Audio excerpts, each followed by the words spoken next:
Hello and welcome to all. आप सभी का स्वागत है एक बार फिर से एसएसजी कोचिंग में। तो हम लोग आज बुद्धिज़्म पर चर्चा करने वाले हैं और बुद्धिज़्म को हम लोग अच्छे से पढ़ेंगे ताकि हमारे सारे क्वेश्चन अच्छे से हो जाए। ठीक है, चलिए देखते हैं भाई। सभी लोग का स्वागत है बेटा। हाँ, आज काफ़ी लोग एक दूसरे को समझाने में लगे हैं, मैं देख रहा था। चलिए बात करते हैं। तो टॉपिक है बुद्धिज़्म। टॉपिक क्या है भैया? बौद्ध धर्म। आराम से समझिएगा, है ना, बातचीत छोड़ के आराम से समझने की कोशिश कीजिएगा, समझ में आएगा। ठीक है, बौद्ध धर्म है ना, सबसे सादा, सबसे सिंपल, सबसे अच्छा, है ना, सबसे सुंदर, सारे धर्म अच्छे। ठीक है, और उसमें से सबसे साधारण धर्म कौन सा है? बौद्ध धर्म है। ठीक है, देखते हैं भाई इसका फिनोमिना क्या है। बौद्ध धर्म में बौद्ध शब्द जो है वो बोध से आया है। ठीक है ना, बौद्ध वर्ड वी गॉट फ्रॉम बोध विच मीन्स नॉलेज। ठीक है ना, ज्ञान। बौद्ध शब्द हमको बोध से प्राप्त हुआ है, जिसका मतलब होता है ज्ञान। ठीक है, बौद्ध धर्म के जो संस्थापक हैं, फाउंडर, बौद्ध धर्म के जो संस्थापक हैं उनका नाम है गौतम बुद्ध। बौद्ध धर्म के जो संस्थापक हैं उनका नाम क्या है बेटा? गौतम बुद्ध। क्लियर है?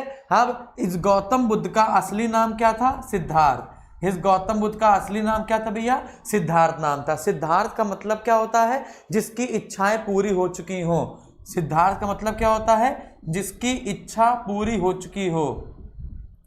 सिद्धार्थ का मतलब क्या होता है? जिसकी इच्छा पूरी हो चुकी हो। ठीक है ना, और ये सिद्धार्थ का जो नामकरण है ये किसने किया था? तो असित नाम के ब्राह्मण ने। सिद्धार्थ का जो नामकरण है ये किसने किया था? तो असित नाम के ब्राह्मण ने। ठीक है ना, तो जब गौतम बुद्ध पैदा हुए थे तो उनके पिताजी शुद्धोधन असित नाम के ब्राह्मण को बुला के लाए थे और कहा था बताइए मेरे बच्चे का नाम क्या होगा। तो असित नाम के ब्राह्मण ने जब कुंडली देखी थी गौतम बुद्ध की, तो उन्होंने बताया लोग तो पैदा होते हैं कुछ इच्छाएं लेकर कि मैं इच्छा ये करूंगा, वो करूंगा, ऐसा करूंगा, वैसा करूंगा, लेकिन इस बच्चे की इच्छा तो पहले ही पूरी हो चुकी है। तो जिसकी इच्छाएं पूरी हो चुकी हों उसका मुहावरा कहलाता है सिद्धार्थ, इसलिए इसका नाम क्या होगा? सिद्धार्थ होगा। ठीक है ना, गौतम बुद्ध का कुल, गौतम बुद्ध का कुल है शाक्य। ठीक है, गण है यांत्रिक, कुल है शाक्य, गण है यांत्रिक, जाति है क्षत्रिय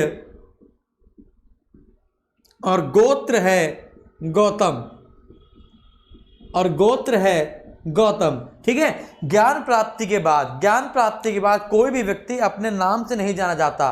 ज्ञान प्राप्ति के बाद कोई भी व्यक्ति अपने नाम से नहीं जाना जाता।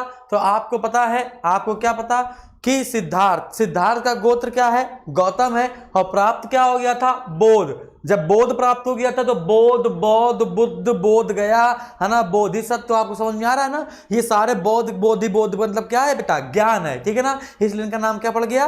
गौतम बुद्ध पड़ गया, है ना। लोग कहते हैं इनकी मौसी का नाम प्रजापति गौतमी था, इसलिए प्रजापति गौतमी के नाम पर इन्होंने गौतम उनसे ले लिया। अरे वो अपनी मौसी से नाम क्यों लेंगे? अगर उनका नाम लेना होगा तो अपने गुरु का नाम लेंगे, अपने पापा का नाम लेंगे, है ना, इसका नाम लेंगे। आपकी मौसी का नाम क्यों उठाएंगे? बात समझ आ रही है? मौसी से मुलाकात तो ज्ञान प्राप्ति के कुछ सालों के बाद हुई थी, तो उनका नाम क्यों लेंगे? ठीक है ना, तो आपको याद रखना है कि गौतम बुद्ध के सिद्धार्थ नाम है और क्या कुल, गण, जाति और गोत्र आपको याद करना है। इतनी आपको बात समझ में आ गई बेटा? अगर इतनी आपको बात समझ में आ गई तो अब हम लोग आगे बढ़ते हैं थोड़ा सा। ठीक है, तो आपको एक बार फिर से बताते हैं। बौद्ध वर्ड वी गॉट फ्रॉम बोध। बौद्ध धर्म के संस्थापक गौतम बुद्ध हैं और गौतम बुद्ध के बचपन नाम सिद्धार्थ था। सिद्धार्थ का मतलब होता है जिसकी इच्छा पूरी हो चुकी हो। सिद्धार्थ का जो नामकरण है वो असित नाम के ब्राह्मण ने किया है। ठीक है, हाँ, गौतम बुद्ध का कुल है शाक्य। कुल मतलब होता है फैमिली, है ना। गण, है ना, फैमिली का दूसरा जो ऊपर वाला पार्ट होता है ना, एक पीढ़ी के बाद जो दूसरी पीढ़ी होती है। तो गण, यांत्रिक, जाति, क्षत्रिय और गोत्र, इनका कुल गुरु। गुरु समझ रहे ना, गोत्र हमने आपको कल बताया था। गुरु कौन, गोत्र कौन है? गौतम। बात समझ में आई? चलिए आगे बढ़ते हैं।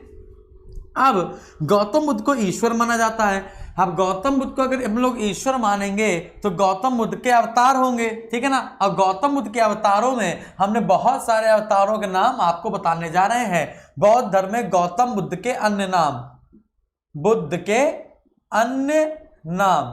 ठीक है ना, इसको याद करना है आपको। बुद्ध के अन्य नामों में क्या है? अवलोकतेश्वर, अवलोकतेश्वर, इसी को कहते हैं बोधिसत्व, इसी को कहते हैं पद्मपाणि, अवलोकतेश्वर बोधिसत्व पद्मपाणि, ठीक है ना। अब अवलोकतेश्वर बोधिसत्व पद्मपाणि में होता क्या है, इसमें बुद्ध को कमल का फूल लेकर दिखाया है, बुद्ध को कमल के फूल के साथ दिखाया है ना। और कमल के फूल पे कौन बैठा हुआ है, सरस्वती माता बैठी हुई है ना। हम लोग के ब्रह्मा जी और सरस्वती माता बैठी हुई हैं, ठीक है। यहाँ पर क्या है, कमल के फूल पर बैठा के दिखाया है ना। और बोधिसत्व का मतलब होता है प्रबुद्ध, और प्रबुद्ध का मतलब होता है शिक्षा देने वाला, प्रबुद्ध का मतलब होता है शिक्षा देने वाला, है ना। तो आपसे पूछ दिया जाए कि अवलोकतेश्वर बोधिसत्व या पद्मपाणि का चित्र कैसे दिखाया गया है, तो इन तीनों का चित्र दिखाया गया है कमल के फूल के साथ, है ना। और ये किसका संकेत है, प्रबुद्ध का। प्रबुद्ध मतलब क्या होता है, शिक्षा देने वाला, ठीक है ना। अवलोकतेश्वर बोधिसत्व पद्मपाणि, ठीक है ना। अगला आते हैं, है ना। अगला आपको याद करना है मंजूश्री, ऐसे याद कर लीजिए, मंजूश्री, है ना, मैत्रेय और अमिताभ, है ना। मंजूश्री, मैत्रेय और अमिताभ, ठीक है ना। इसमें आपको मैत्रेय याद करना है। मैत्रेय को कहते हैं भविष्य का बुद्धा, मैत्रेय को कहते हैं भविष्य का बुद्धा, मतलब कलयुग में जिसका जन्म होगा। गौतम बुद्ध अगर कलयुग में अवतार लेंगे तो किसके नाम से लेंगे बेटा, मैत्रेय के नाम से लेंगे। अमिताभ, हम लोग के यहाँ स्वर्ग का देवता किसको मानते हैं, ब्रह्मा जी को मानते हैं। इनके यहाँ पर गौतम बुद्ध में, बौद्ध धर्म में, है ना, स्वर्ग का देवता अमिताभ को माना जाता है। स्वर्ग का देवता किसको मानते हैं भैया, अमिताभ को मानते हैं, याद रखिएगा। तो स्वर्ग का देवता बौद्ध धर्म में अमिताभ को माना जाता है, भविष्य का बुद्धा मैत्रेय को माना जाता है ना। अवलोकतेश्वर बोधिसत्व पद्मपाणि का मतलब है प्रबुद्ध, शिक्षा देने वाला। तो अगर आपने गौतम बुद्ध के इतने नाम याद कर लिए, है ना, तो बस आपका क्वेश्चन पेपर में आने लगेगा, ठीक है ना। इस बार बोधिसत्व से क्वेश्चन आया हुआ है आईएएस के पेपर में, ठीक है ना। इसके पहले आईएएस के पेपर में मैत्रेय का क्वेश्चन आया था, भविष्य का बुद्धा किसे कहते हैं, तो आपको लगाना था मैत्रेय को कहते हैं, ठीक है। तो ये हो गए बुद्ध के अन्य नाम। तो ये क्या हो गया बेटा, बुद्ध के अन्य नाम, ठीक है। अब हम लोग आते हैं कि बौद्ध धर्म की जानकारी हमको कैसे प्राप्त होगी। अब हम लोग आएंगे कि बौद्ध धर्म की जानकारी हमें कैसे प्राप्त होगी। तो बौद्ध धर्म की जानकारी प्राप्त करने के लिए आपको त्रिपिटक पढ़ने पड़ेंगे। बौद्ध धर्म की जानकारी प्राप्त करने के लिए आपको त्रिपिटक पढ़ने पड़ेंगे। और त्रिपिटक में, अब त्रिपिटक का मतलब वो आपसे पूछता है, पिटक, पिटक नहीं है, त्रिपिटक, त्रिपिटक। त्रि मतलब होता है तीन, और पिटक का मतलब होता है बास्केट या टोकरी, है ना। तो भैया बौद्ध धर्म को जानने के लिए मेरे पास तीन टोकरी है ना। कौन कौन सी टोकरी जरा देखते हैं। एक है सुत्त पिटक, एक है सुत्त पिटक, एक है विनय पिटक, और एक है अभिधम्म पिटक, एक है अभिधम्म पिटक, ठीक है ना। तो अब आपको क्या देखना है, आपको ये देखना है कि अब पेपर में आ जाए सुत्त पिटक में क्या दिया है, विनय पिटक में क्या दिया है, अभिधम्म पिटक में क्या दिया है। इसको समझ लेते हैं। कैसे याद करते हैं, उनद याद कर लेते हैं, उनद। अगर उनद याद रहेगा तो आपको परेशानी नहीं होगी। आप क्या याद कर लीजिए भैया, आप उनद याद कर लीजिए। तो सुत्त पिटक में क्या दिया गया, उपदेश दिए गए। ऊ से होता है उपदेश। तो गौतम बुद्ध ने जितने भी उपदेश दिए हैं वो सारे सारे किसमें हैं, सुत्त पिटक में है। फिर आता है ना, है ना, नास मतलब है नियम। बौद्ध धर्म के जितने भी नियम हैं वो सारे किसमें दिए हुए हैं, विनय पिटक में दिए हुए हैं। फिर आता है दा, है ना, दास होता है दर्शन। क्या होता है, दर्शन, फिलॉसफी। बुद्धिज्म फिलॉसफी किसमें दी हुई है, तो अभिधम्म पिटक में दी हुई है। तो यहाँ देखते हैं सुत्त पिटक में क्या दिया है, तो गौतम बुद्ध ने जितने भी उपदेश दिए हैं सब दिए हुए हैं।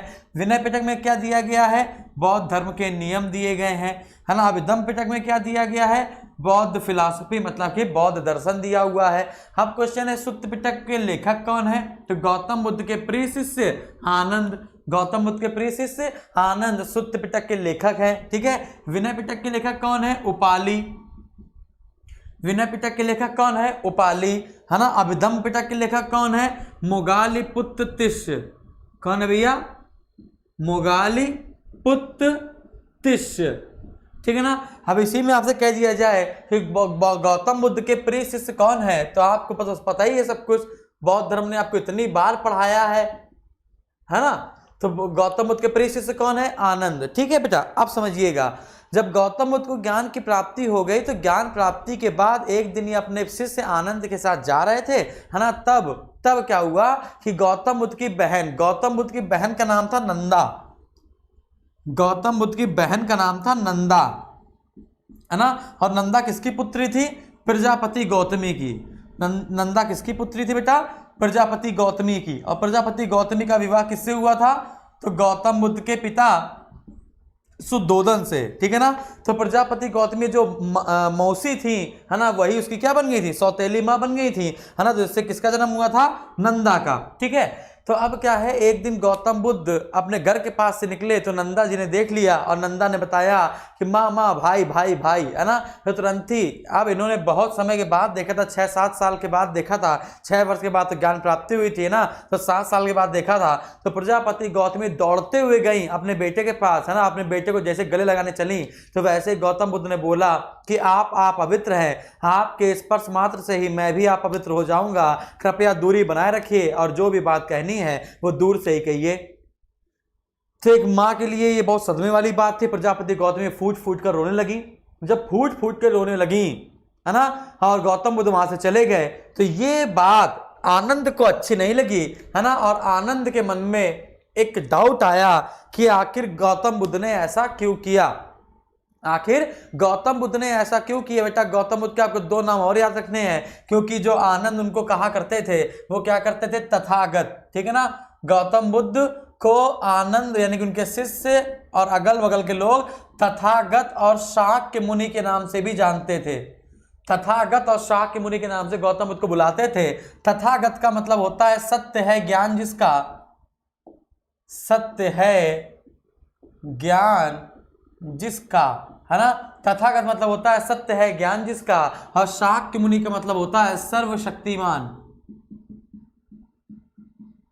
सर्वशक्तिमान, ठीक है ना। तो शाक्य मुनि का मतलब होता है सर्वशक्तिमान और तथागत मतलब होता है सत्य है ज्ञान जिसका, सत्य को जानने वाला, ठीक है। अब आनंद को ये बात अच्छी नहीं लगी और आनंद के मन में डाउट हो गया। अब आनंद ने पूछा गौतम बुद्ध से कि आपने ऐसा क्यों किया है? तो उनको बताया गया कि संसार में जो दुख का कारण है, उनको जो ज्ञान मिला था गौतम बुद्ध को, है ना, उनको किसी ने जो बताया था, वो क्या बताया था कि संसार में जो दुख का कारण है, उसी एक दुख के कारण में महिला भी वास करती है और महिला अपवित्र होती है। और महिला अगर यहाँ हमको स्पर्श करेगी या महिलाओं के संपर्क में आओगे तो आप क्या हो जाओगे? आप भी अपवित्र हो जाओगे, ठीक है ना। ध्यान को भटका दिया जाएगा, आपके केंद्र के लक्ष्य को प्राप्ति नहीं होगी। इस प्रकार से उनमें फिनोमेना चल रहा था। तब आनंद ने कहा, क्या कहा कि प्रभु मैं एक बात बताना चाहता हूं। क्या? हमारे बौद्ध संघ में महिलाओं के प्रवेश पर अंकुश है। बेटा इतनी आपको बात समझ आई, है ना। तो चलिए मैं यहाँ बताता हूं, है ना। बौद्ध संघ में प्रवेश वर्जित। तो बौद्ध संघ में शामिल कौन कौन नहीं हो सकता? चोर, हत्यारा, रोगी, ऋणी, राजा का सेवक, 15 वर्ष से कम उम्र के बच्चे,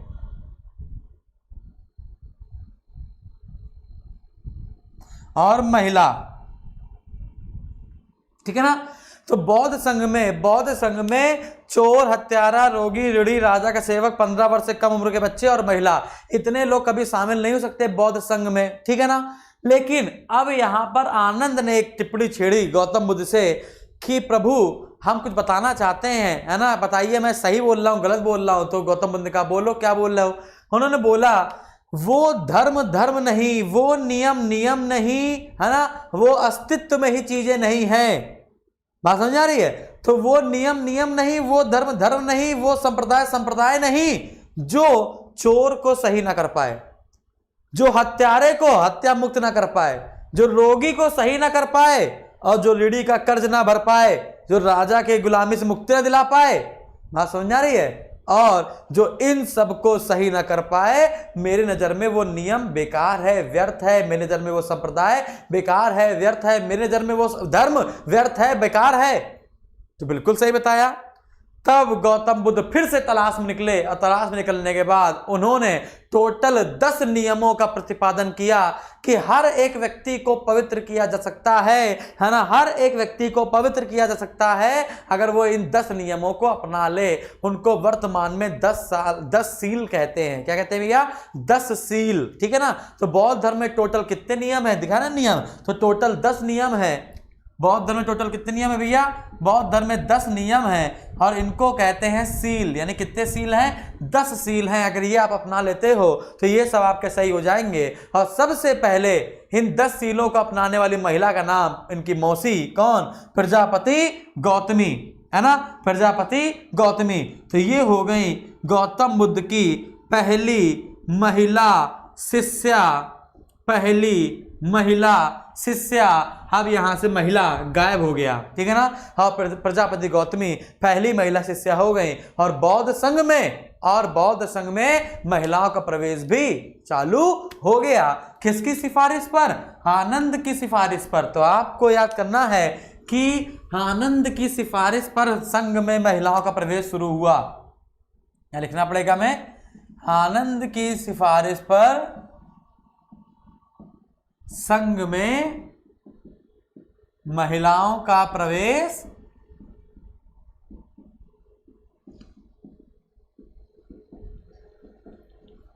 ठीक है शुरू हुआ था। इतने कोई दिक्कत बेटा नहीं, है ना, समझ में आ गया? ठीक है, हाँ बिल्कुल। तो आपके पास कुल कितने नियम, अगर आपसे कहा जाए कुल कितने नियम है तो आपको बताना है कि कितने नियम है भैया, तो आपको बताना है कितने नियम है, तो आपको बताना है 10 नियम है, ठीक है ना। इतनी आपको बात समझ में आई? अगर इतनी आपको बात समझ में आ गई, सुत्त पिटक, विनय पिटक और अभिधम पिटक भी आपको समझ में आ गया, ठीक है ना। तो हम लोग आगे बढ़े बेटा, आगे बढ़े हम लोग। सुत्त पिटक, विनय पिटक और अभिधम पिटक भी समझ में आ गया, तो हम लोग आगे बढ़ सकते हैं। क्या देखते हैं भाई? अब यहां पर जो उपदेश है ना, ये जो सुत्त पिटक है, सुत्त पिटक है ना, ये अगले 5 भागों में बटा हुआ है। ये जो सुत्त पिटक है ना, ये 5 भागों में बटा हुआ है। ये 5 भाग कौन से हैं जरा मैं आपको बताता हूं, इसको समझने की कोशिश कीजिएगा, ठीक है ना बेटा। तो जो सुत्त पिटक है, सुत्त पिटक है ना, सुत्त पिटक में 5 निकाय हैं। कितने निकाय हैं बेटा? तो सुत्त पिटक में 5 निकाय हैं। निकाय मतलब होता है प्रकार या नियम, ठीक है ना। निकाय मतलब होता है प्रकार या नियम। निकाय मतलब होता है प्रकार या नियम, यानी उपदेशों के प्रकार और उपदेशों को फॉलो करने के नियम, है ना। कुछ इस प्रकार से आपको याद करना है। तो सुत्त पिटक में कितने निकाय हैं? 5 निकाय हैं। जरा देखना है आपको कैसे याद करना है। पहला है अंगुत्तर निकाय, दूसरा है दीर्घ निकाय, मध्यम निकाय, संयुक्त निकाय और खुद्दक निकाय, ठीक है ना। तो ये आपके टोटल 5 निकाय हैं जो आपको अभी याद करने हैं। अब आप सोच रहे होगे यार ये कैसे याद होंगे, कैसे याद होंगे? कुछ नहीं बेटा, आपको इतना याद करना है, निकाय का संबंध सुत्त पिटक से है। तो अब जब भी पेपर में आएगा कि बताइए खुद्दक निकाय का संबंध किससे है? बौद्ध धर्म से है, तो आपको निकाय याद कर लेना है, क्योंकि ये चीजें तो बाद में याद होंगी, है ना। तो ये इसके 5 निकाय हो गए। अब यहां पर अंगुत्तर निकाय से एक क्वेश्चन बनता है कि अंगुत्तर निकाय से पता चलता है कि प्राचीन इतिहास में, अंगुत्तर निकाय से पता चलता है कि प्राचीन इतिहास में महाजनपदों की संख्या, प्राचीन इतिहास में महाजनपदों की संख्या 16 थी। महाजनपदों की संख्या 16 थी। तो बौद्ध धर्म के किस ग्रंथ के से पता चलता है कि महाजनपदों की संख्या 16 थी? तो आपको लगाना है कि अंगुत्तर निकाय से पता चलता है बौद्ध धर्म के कि प्राचीन इतिहास में महाजनपदों की संख्या कितनी थी बेटा? 16 थी, ठीक है ना। तो यहां पर आपको सुत्त पिटक के 5 निकाय याद हो गए होंगे। अब हम लोग थोड़ा सा आगे बढ़ते हैं, ठीक है। तो गौतम बुद्ध में यहां पर याद रखना है तथागत और शाक्य मुनि के बारे में भी, ठीक है। तथागत और शाक्य मुनि के बारे में भी आपको याद करना है।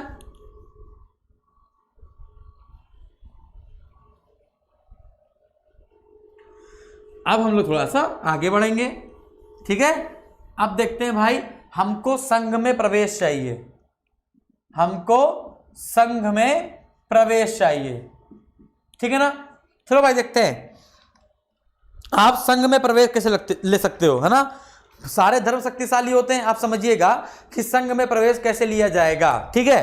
तो जैसे मान के चलिए हम हैं, हमें बौद्ध धर्म के संघ में प्रवेश लेना है ना। बौद्ध धर्म नहीं, बौद्ध धर्म अपनाना और बौद्ध संघ में शामिल होना बहुत जमीन आसमान का अंतर है, समझ में आ गया। अब हमें बौद्ध संघ में शामिल होना, देखिए क्या करते हैं हम गए चीन, Japan, Korea, Sri Lanka, Thailand, Myanmar, कहीं भी चले जाओ, ठीक है ना, तिब्बत चले गए, ठीक है।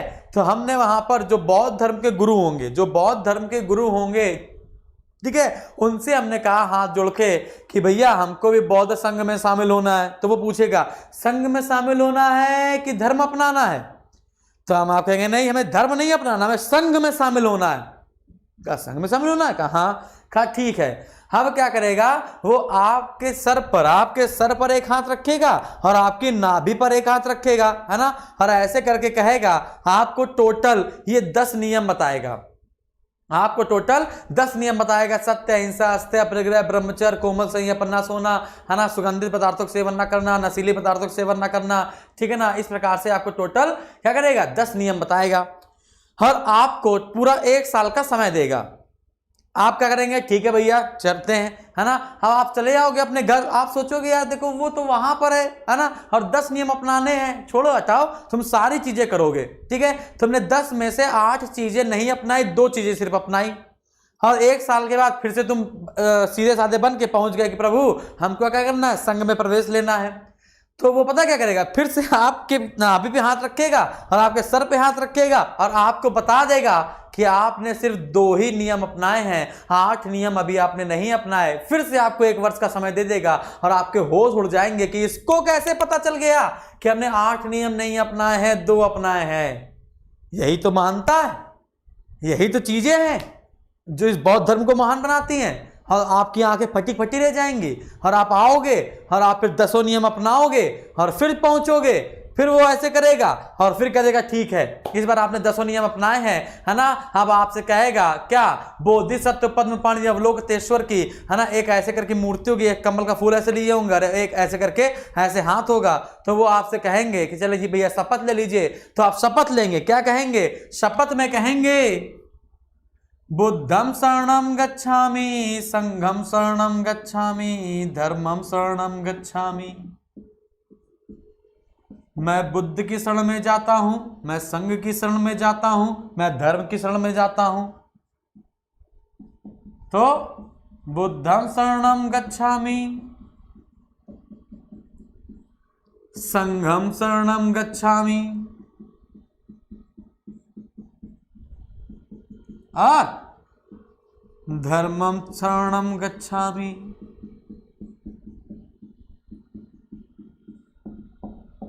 ठीक है ना। तो मैं बुद्ध की शरण में जाता हूं, मैं संघ की शरण में जाता हूं, मैं धर्म की शरण में जाता हूं, ठीक है ना। इस प्रकार से तो आपसे पूछा जाए शपथ क्या है, तो शपथ है ये। और आपसे पूछा जाए बौद्ध धर्म के त्रिरत्न क्या है, तो आगे के जो 3 पॉइंट है यही तो त्रिरत्न हो गए। तो बौद्ध धर्म के त्रिरत्न क्या हो गए, बुद्ध, संघ, धम्म। धम्म मतलब क्या होता है, धर्म, है ना। हम लेकिन बौद्ध धर्म की भाषा क्या है, पाली। बौद्ध धर्म भाषा क्या है, पाली। तो संस्कृत भाषा में धर्मम हो गया, है ना, और पाली भाषा में धम्म हो गया। क्लियर है।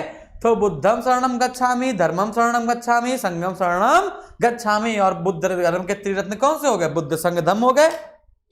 अब क्या हुआ, आपने शपथ ले ली। शपथ लेने के बाद है ना, अब आपको क्या करना पड़ेगा, आपके बाल मूछें मुड़वा दी जाएंगी, बाल हटा दिए जाएंगे, ठीक है ना। आपको पीले वस्त्र पहना दिए जाएंगे। पीले वस्त्र पहनाने के बाद आपका दूध से अभिषेक होगा, आपका पानी से अभिषेक होगा, आपके शरीर को पवित्र किया जाएगा। पवित्र करने के बाद आपको एक गुरु चुनना पड़ेगा, ठीक है ना। तो आपने गुरु चुन लिया, गुरु, है ना। इसको बेटा ये सारे पॉइंट कहलाते हैं, प्रवज्या, उपोषद, निस्सात, है ना, ये सब ये कहलाता है, ठीक है ना। तो हम आपको क्या कुछ कहलाता है, इतना आपको मेंस के पेपर में लिखने के लिए आता है, बाकी कुछ नहीं, ठीक है ना। तो आपके क्या किया, पीले कपड़े पहना दिए। पीले कपड़े पहनाने के बाद ऐसे बौद्ध धर्म के गुरु खड़े होंगे, है ना। आपको कहा जाएगा कोई एक गुरु चुन लीजिए। आप एक गुरु वो चुन लोगे। एक गुरु चुनने के बाद, है ना, आपको 10 वर्ष उसी गुरु के साथ बिताना है ना। तो 10 वर्ष उसी गुरु के साथ आपको क्या करना है, अपना जीवन बिताना है। 10 साल तक वो आपको बौद्ध धर्म की सारी शिक्षाएं देगा, हर एक चीज बताएगा, दुनिया कैसे बनी है, दुनिया कैसे चल रही है, किस पर विश्वास करो, किस पर ना करो, है ना, आत्मा होती है नहीं होती, ईश्वर होता है नहीं होता, ठीक है ना। वो सारी चीजें आपके माइंड में फिट करी जाएंगी। जितना ज्ञान गौतम बुद्ध को था उतना ही ज्ञान आपको दिया जाएगा। बात समझ आई? उतना ही ज्ञान आपको दिया जाएगा।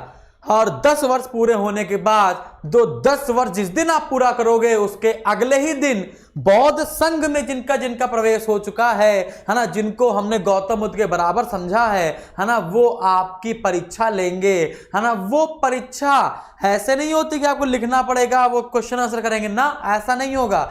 आपको एक बड़े से कमरे में, है ना, ये गौतम बुद्ध की बोधिसत्व तथागत शाक्य मुनि इन सब प्रतिमाओं के चारों ओर, है ना, इन सब मूर्तियों के चारों ओर आपको बीच में बैठा दिया जाएगा।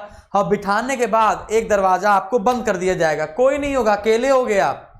इसके बाद आपको साधना करनी पड़ेगी और साधना के दौरान ही आपको अपने मन से बहुत सारे क्वेश्चन सुनाई पड़ने लगेंगे, बहुत सारे प्रश्न सुनाई पड़ने लगेंगे। वो प्रश्न आप जब उत्तर दोगे तो बौद्ध संघ के वो गुरु पूछ रहे हैं जो आपको दिखाई नहीं पड़ रहे हैं, है ना। ये सब अनहोनी लग रहा है लेकिन यही है, वरना पागल हैं क्या इतने लोग जो बौद्ध धर्म को बहुत अच्छी तरीके से मान रहे हैं? कुछ तो देखा होगा उन्होंने, कुछ क्या बहुत कुछ देखा है, ठीक है ना।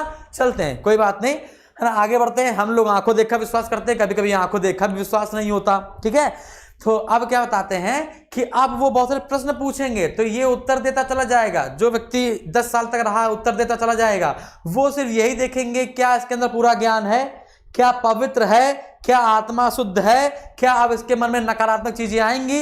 अगर नहीं आएंगी, है ना, तो आपको एक गौतम बुद्ध का हस्त दिख जाएगा और आप संघ में प्रवेश कर जाओगे और आप वो स्थान छोड़कर चले जाओगे। अगर संघ में प्रवेश कर जाओगे तो आप वो स्थान छोड़कर चले जाओगे और किसी को नहीं पता होगा कि आप कहां चले गए।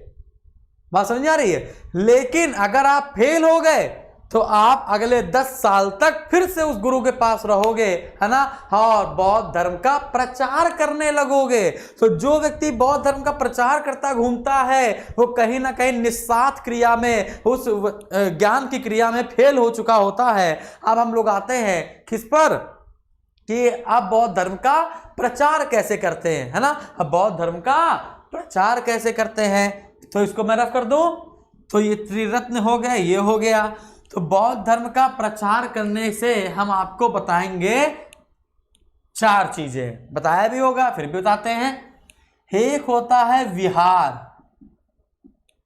एक होता है चैत्य, एक होता है मठ और एक होता है स्तूप, ठीक है ना।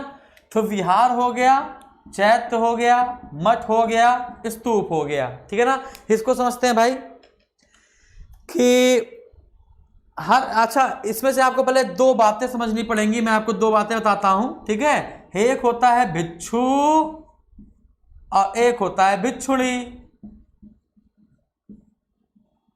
एक होता है उपासक और एक होता है उपासिका। एक होता है श्रावक और एक होता है श्राविका, ठीक है ना। तो ये बात समझ आई। चलिए, तो अब क्या है, आपने कोई भी धर्म अपनाया हो, आपने कोई भी धर्म अपनाया हो लेकिन शादी ना की हो, आपने कोई भी धर्म अपनाया हो लेकिन आपने शादी ना की हो, तो आप लड़का हो तो भिक्षु, लड़की हो तो भिक्षुणी, ठीक है ना। लेकिन यहां पर ये दोनों जो पॉइंट हैं वो विवाहित हैं। ये दोनों जो पॉइंट है वो क्या भैया, विवाहित हैं। अगर आपने बौद्ध धर्म अपनाया है और आपने शादी कर ली है तो लड़का हो तो उपासक और लड़की हो तो उपासिका, ठीक है। आपने जैन धर्म अपनाया है, आपने जैन धर्म अपनाया है ना, और शादी कर ली है, और शादी नहीं करी तो भिक्षु भिक्षुणी हो, ठीक है ना। और शादी कर ली है तो लड़का है तो श्रावक और लड़की है तो श्राविका कहलाएगी। इतनी आपको बात समझ में आई। तो उपासक, उपासिका, श्रावक और श्राविका। ठीक है।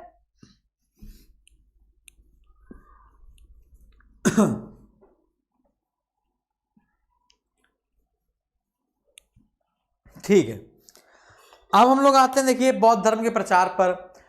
तो जो बौद्ध धर्म का प्रचार है ना, वो भिक्षु भिक्षुणी या फिर उपासक उपासिका, ठीक है ना, ये लोग 9 महीने तक बौद्ध धर्म का प्रचार करते हैं, लेकिन 3 महीने बौद्ध धर्म का प्रचार नहीं करते। तो आपने देखा क्यों नहीं करते? वर्षा ऋतु में नहीं करते। वर्षा ऋतु में क्या होता है? छोटे छोटे कीड़े आ जाते हैं। देखा है, वर्षा ऋतु में छोटे छोटे कीड़े आ जाते हैं। जब छोटे छोटे कीड़े आ जाएंगे, है ना, तो हमें पता है वर्षा ऋतु में छोटे छोटे कीड़े जमीन से निकलने लगते हैं, केचुआ चुआ आ जाते हैं, है ना। और आप चलोगे, आप प्रचार करते चले जा रहे हो, तो जैसे आप पैर पड़ेगा जीवों पर तो वो मर जाएंगे। तो जितना आप पुण्य नहीं कमाओगे, उससे ज्यादा पाप कमा लोगे। ठीक है ना। अरे देखा होगा नहीं, एक हरा बदबूदार कीड़ा आता है ना, अगर आप उसको उठा के फेंक दो तो पूरा हाथ महकने लगता है ना, बदबू करने लगता है ना। और उसी में देखा है वो चाट बतासे वाले, देखा है वो CFL में पन्नी बांध देते हैं, नीम की पत्ती लगा देते हैं। आप समझ नहीं आ रहा होगा ना, है कि नहीं? तो नीम के पत्ती लगा देते हैं, तो कहते भैया चाट बना दो, है ना। लड़कियां गई, लाओ चाट बना दो भैया, है ना, 2 चाट, है ना। आप क्या किया? टिक्की बना दो। तो उसने ऐसे किया और इतने में 5-6 कीड़े आकर उसमें पट पट गिर पड़े। ठीक है, लड़की ने देख लिया, अरे भैया भैया उसमें कीड़ा कीड़ा कीड़ा, नहीं मैडम जीरा है। ठीक है ना, तब तक वो जीरा बन चुका होता है। ठीक है, लाल चटनी हरी चटनी का सेवन उसका हो जाता है। ठीक है, तो देखते हैं भाई। तो वर्षा ऋतु में ध्यान रखना, क्या वर्षा ऋतु में प्रचार नहीं होता, वर्षा ऋतु में प्रचार नहीं होता। वर्षा ऋतु में बौद्ध धर्म का प्रचार नहीं होता। अब प्रचार हुआ, ठीक है ना, यहां से हम चले, है ना, यहां से हम चले तो हमने क्या किया? प्रचार कर रहे थे, वर्षा ऋतु साल चालू हो गई, हमने छोटा सा घर बनाया और वहीं पर रहने लगे। ठीक है ना, फिर यहां से चले, फिर छोटा सा घर बनाया, रहने लगे, फिर चले, फिर घर बनाया, रहने लगे, फिर घर बनाया, रहने लगे, फिर घर बनाया, रहने लगे, फिर घर बनाया, रहने लगे। वर्षा ऋतु शुरू हो गई, फिर शुरू हो गई, फिर शुरू हो गई। समझ में आ गया? कुछ इस प्रकार से हमने अपने घर बनाए इतने सारे। ठीक है ना। तो ये जो प्रचार के दौरान, बौद्ध धर्म के प्रचार के दौरान, है ना, बौद्ध भिक्षुओं के जो आवास हैं, बौद्ध धर्म के प्रचार के दौरान जो बौद्ध भिक्षुओं के जो आवास हैं, है ना, उन आवास को, उन घर को हम लोग विहार कहते हैं। उन घर को हम लोग क्या कहते हैं? विहार कहते हैं। बात समझ आ रही है? तो ये विहार है ना, ये विहार, तो आगे चलकर इन विहारों को आपस में जोड़ दिया गया, तो हमको एक क्षेत्रफल प्राप्त हो गया, है ना, और इस राज्य का नाम हमने बिहार कर दिया। इस राज्य का नाम हमने क्या कर दिया? बिहार कर दिया। तो Bihar word we got from vihar, and vihar means, है ना, बौद्ध भिक्षुओं का आवास स्थल। क्लियर है बेटा? चलो,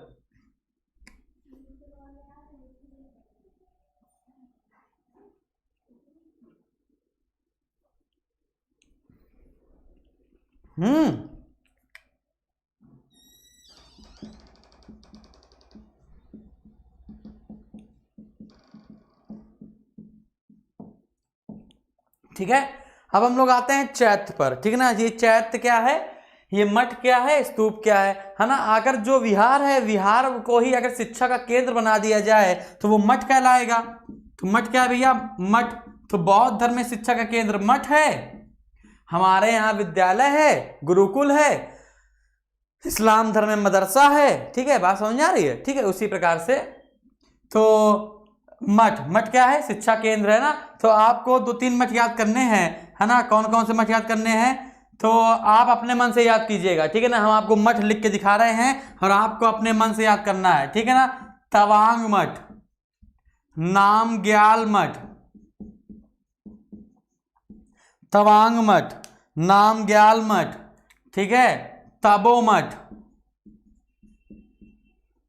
ठीक है ना, तबो मठ। ठीक है, तो ये आपको, आपका घर से काम है कि आप कम से कम अपने मन से 10 मठ लिखें।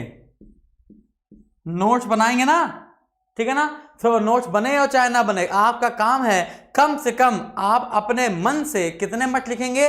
10 मठ लिखेंगे और उनको याद करेंगे बेटा, ठीक है ना। 10 मठ आज इंटरनेट पे सर्च कर लो कि 10 इंपॉर्टेंट मठ्स, ठीक है ना, तो बस आपका आ जाएगा और उसको आपको याद करना है। और मठ होता क्या है हमने आपको बताया, ठीक है।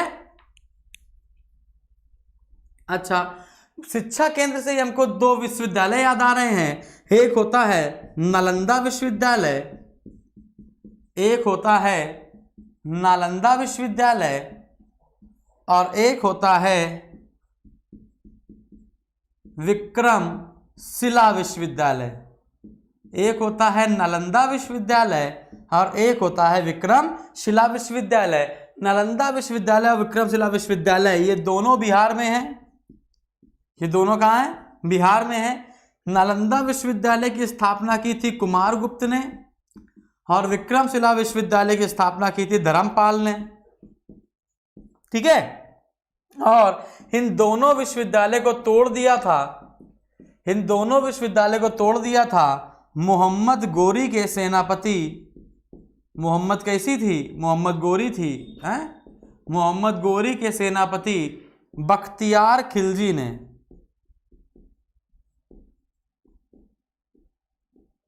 ठीक है। तो नालंदा विश्वविद्यालय कुमारगुप्त ने बनवाया था और विक्रमशिला विश्वविद्यालय धर्मपाल ने बनवाया था, और इन दोनों को तोड़ दिया था किसने? मोहम्मद गोरी के सेनापति बख्तियार खिलजी ने, ठीक है ना। तो ये दोनों विश्वविद्यालय आपको याद कर लेने हैं बेटा, ठीक है। चलिए हम लोग आगे बढ़ेंगे।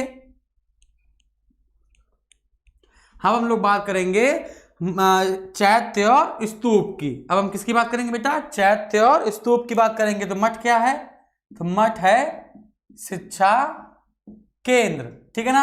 हम लोग चैत्य स्तूप की बात करेंगे। क्या है बेटा? देखो समझो, चैत्य, अब आपको पता होना चाहिए, आपको पता होना चाहिए कि स्तूप क्या होता है। गौतम बुद्ध ने कहा, गौतम बुद्ध ने क्या कहा? सुनिएगा, गौतम बुद्ध ने क्या कहा? गौतम बुद्ध ने कहा कि उन्होंने अपना अंतिम उपदेश दिया। अच्छा आपको बताना है कि अंतिम उपदेश क्या है, उसके बाद हम बताते हैं आपको। तो गौतम बुद्ध ने जब अपना अंतिम उपदेश दिया, तो अंतिम उपदेश देने के बाद जब उनकी मृत्यु, है ना, 383 BC, सॉरी, जब उनकी मृत्यु 80 वर्ष की उम्र में, है ना, हो गई, तब टोटल 8 राजा थे, है ना। तो जब गौतम बुद्ध की मृत्यु 80 वर्ष की उम्र में हो गई, कब हुई बेटा? कब हुई? कोई बताएगा हमको कब हुई? जल्दी बताओ। 483 BC में गौतम बुद्ध, 483 BC में गौतम बुद्ध की मृत्यु हुई थी। बताओ बेटा। तो जन्म कब हुआ था?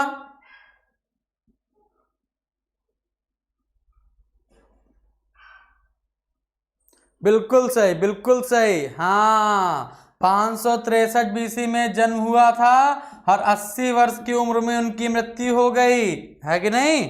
चलिए तो आगे बढ़ते हैं। हाँ, तो 80 वर्ष की उम्र में जब गौतम बुद्ध की मृत्यु हो गई, तो उस समय टोटल 8 राजा थे। कितने राजा थे भैया? 8 राजा थे। उन 8 राजाओं ने कहा कि गौतम बुद्ध का शरीर हमें लाओ, किसी ने कहा हमें लाओ। जैसे बता दें कि उन 8 राजाओं में पावा और कुशीनगर के मल्ल शामिल थे, कपिल वस्तु के शाक्य शामिल थे, वैशाली के लिच्छवी शामिल थे, हलकप के बुली शामिल थे, रामग्राम के कोलिये शामिल थे, पिपलियायन के मोरिये शामिल थे। बात समझ आ रही है?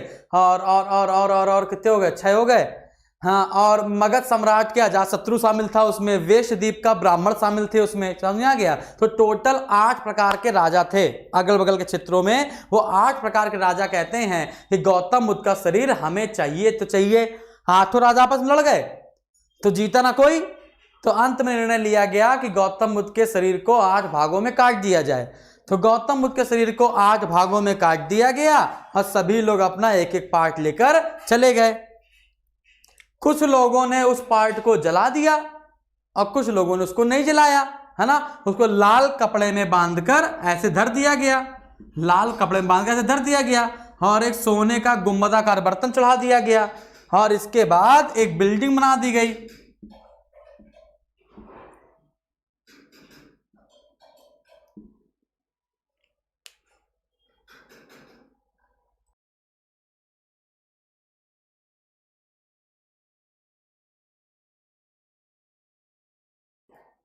हाँ, तो एक क्या कर दी गई भैया, बिल्डिंग बना दी गई। बात समझ आ रही है। तो यहाँ पे लाल कपड़ा भर के सोने का गुंबदाकार बर्तन चला दिया, एक बिल्डिंग बना दी गई गुंबद टाइप की, है ना। और ये एक क्या बना दिया गया, यहाँ पर ऐसे करके एक जाल बना दिया गया, है ना। और यहाँ से आने जाने का रास्ता बना दिया गया। तो ये जो पूजा करने का स्थान है, ये जो पूजा करने का स्थान है, लोग यहीं पर आके खड़े हो जाते हैं, अपनी पूजा जो करते हैं चले जाते हैं, है ना। तो ये जो पूजा करने का जो स्थान है इसे हम कहते हैं चैत्य। समझ में आ गया। अच्छा देखिए, जो चैत्य है वो आपका क्या कहलाएगा, जो चैत्य है वो पूजा स्थल कहलाएगा, ठीक है ना। लेकिन ये जो गुंबद है, लेकिन ये जो क्या है, ये जो गुंबद है, ये गुंबद आपका स्तूप कहलाता है, ठीक है ना। ये गुंबद क्या है भैया, ये गुंबद आपका स्तूप कहलाता है। बात समझ में आ रही है, क्लियर है। तो स्तूप क्या है, तो स्तूप गुंबद है, स्तूप क्या है, गुंबद है, और चैत्य क्या है, पूजा स्थल है। तो अब मैं आपको एक चीज और कंफर्म करना चाहता हूं कि अगर बौद्ध धर्म का कोई मंदिर बना है, मान लो अगर बौद्ध धर्म का कोई मंदिर बना है और यहां पर गौतम बुद्ध का अंग नहीं रखा, यहां पर एक मूर्ति स्थापित कर दी जाए अगर गौतम बुद्ध की, ठीक है ना, तो ये वाला स्थान तो भी ये चैत्य कहलाएगा, याद रखिएगा। अगर यहां मूर्ति बना दी जाए गौतम बुद्ध की, तो जहां पे लोग खड़े होकर पूजा करेंगे ये भी क्या होगा, ये भी चैत्य होगा। जरूरी नहीं है कि गौतम बुद्ध के अंग रखे हो तभी वो चैत्य होगा, पूजा स्थल ही चैत्य है ना। और गुंबद स्तूप है, ठीक है, गुंबद क्या है, स्तूप है, ठीक है। तो यहां पर आपको 2-3 चैत्य याद करा देते हैं। कान्हेरी, कारले, एक कान्हेरी चैत्य याद कर लो, एक कारले का चैत्य याद कर लो, और एक अमरावती चैत्य याद कर लो, ठीक है। ये तीनों पढ़ते हैं महाराष्ट्र में, ये तीनों कहां पढ़ते हैं, महाराष्ट्र में। अब आपसे कहा जाए सबसे बड़ा चैत्य कौन सा है, अब आपसे कहा जाए सबसे बड़ा चैत्य कौन सा है ना। तो क्षेत्रफल के हिसाब से सबसे बड़ा चैत्य है कारले, है ना। और सर्वाधिक गुफा वाली चैत्य कौन सी है, तो सर्वाधिक गुफा वाली चैत्य है कान्हेरी। लगभग 169 गुफाएं हैं इसमें, ठीक है ना। तो सर्वाधिक गुफा वाली चैत्य कौन सी है, कान्हेरी है। सर्वाधिक गुफा वाली कौन सी है, तो कान्हेरी है। और सबसे बड़ा चैत्य कौन सा है, कारले है। कभी कभी कह देता है सबसे बड़ा चैत्य बताइए, सबसे बड़ा चैत्य बताइए, है ना। तो उसमें आंसर कारले न देकर आपका कान्हेरी दे देता है कभी कभी। ये rarest of the rare case है, ठीक है ना। वैसे आंसर कारले ही होगा, नहीं rarest of the rare case है। अगर कारले ना आए तो आप क्या लगा देंगे, कान्हेरी लगा देंगे। बात समझ आ रही है। तो सर्वाधिक गुफा वाला पूछे तब कान्हेरी होगा, और सबसे बड़े में आपका कारले हो जाएगा। ये कहां पर पड़ता है, महाराष्ट्र में पड़ता है, ठीक है बेटा। चलिए आगे बढ़ते हैं। हम कुछ बातें स्तूप की करते हैं, कुछ बातें हम लोग स्तूप की करते हैं। ये कौन सा स्तूप कहां पर है, कुछ बातें हम लोग स्तूप की करते हैं और उसको आपको याद भी करना होगा। सांची का स्तूप, ठीक है। भरहुत का स्तूप, आप ये आंसर दे दीजिए, अगर आपको पता है तो आंसर देते चाहिए। भरहुत का स्तूप, ठीक है। अगला है धामेक का स्तूप, चौखंडी स्तूप,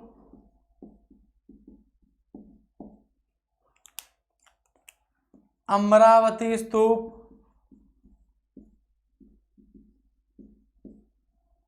महाबोधि स्तूप, ठीक है ना। तो इतनी आपको स्तूप आपको याद कर लेने हैं, बिल्कुल रट्टा मार लेना है, ठीक है। बोदूर स्तूप, ठीक। सांची का स्तूप मध्य प्रदेश के रायसेन में है, मध्य प्रदेश के सतना में है, उत्तर प्रदेश सारनाथ, उत्तर प्रदेश सारनाथ, आंध्र प्रदेश गुंटूर, महाबोधि, गया मतलब बिहार, या बोध गया मतलब बिहार। बोरूबदूर बामियान कहाँ पड़ता है? इंडोनेशिया। ठीक है, तो इतने स्तूप आपको याद करने हैं।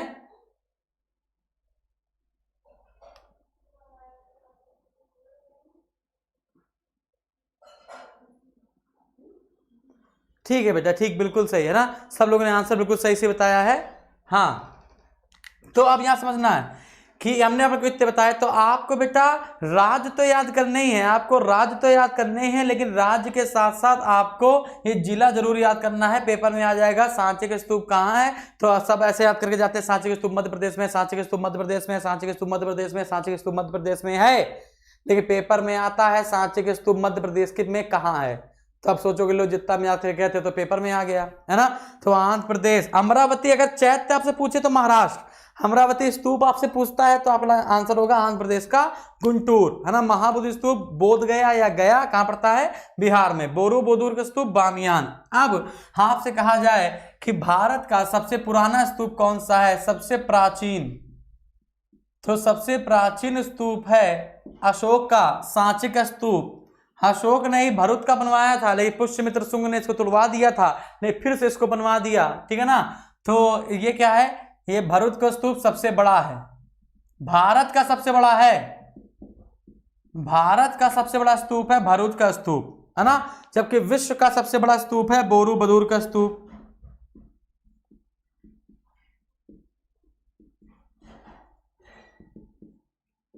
ठीक है, विश्व का सबसे बड़ा स्तूप कौन सा है? बोरूबदूर का स्तूप। जबकि भारत का सबसे बड़ा कौन सा है? भरूच का स्तूप। और जबकि सबसे प्राचीन स्तूप कौन सा है भारत का या फिर विश्व का, तो आपको लगाना है सांची का स्तूप। आई होप समझ में आया, आपको समझ में आया बेटा, क्लियर है, डन है। चलिए, तो अब हमने आपको बताया, क्या बताया कि बौद्ध धर्म में टोटल कितने नियम है, तो बौद्ध धर्म में टोटल 10 नियम है। बौद्ध धर्म में टोटल कितने नियम है, तो बौद्ध धर्म में टोटल 10 नियम है। सत्य, अहिंसा, अस्तेय, अपरिग्रह, ब्रह्मचर्य, ठीक है ना।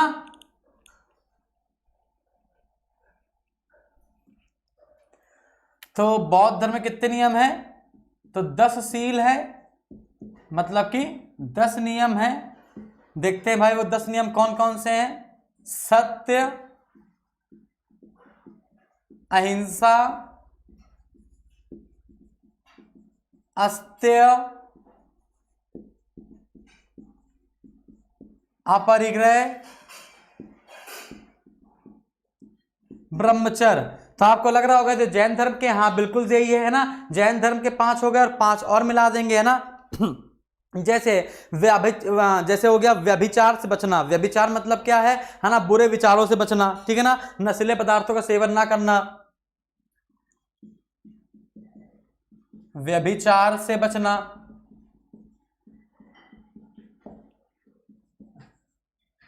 नशीले पदार्थों का सेवन ना करना,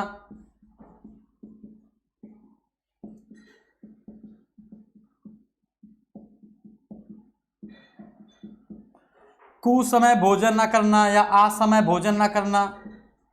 जब अभी बताते हैं, इसको हम एक्सप्लेन करते हैं। कोमल सैया पर ना सोना,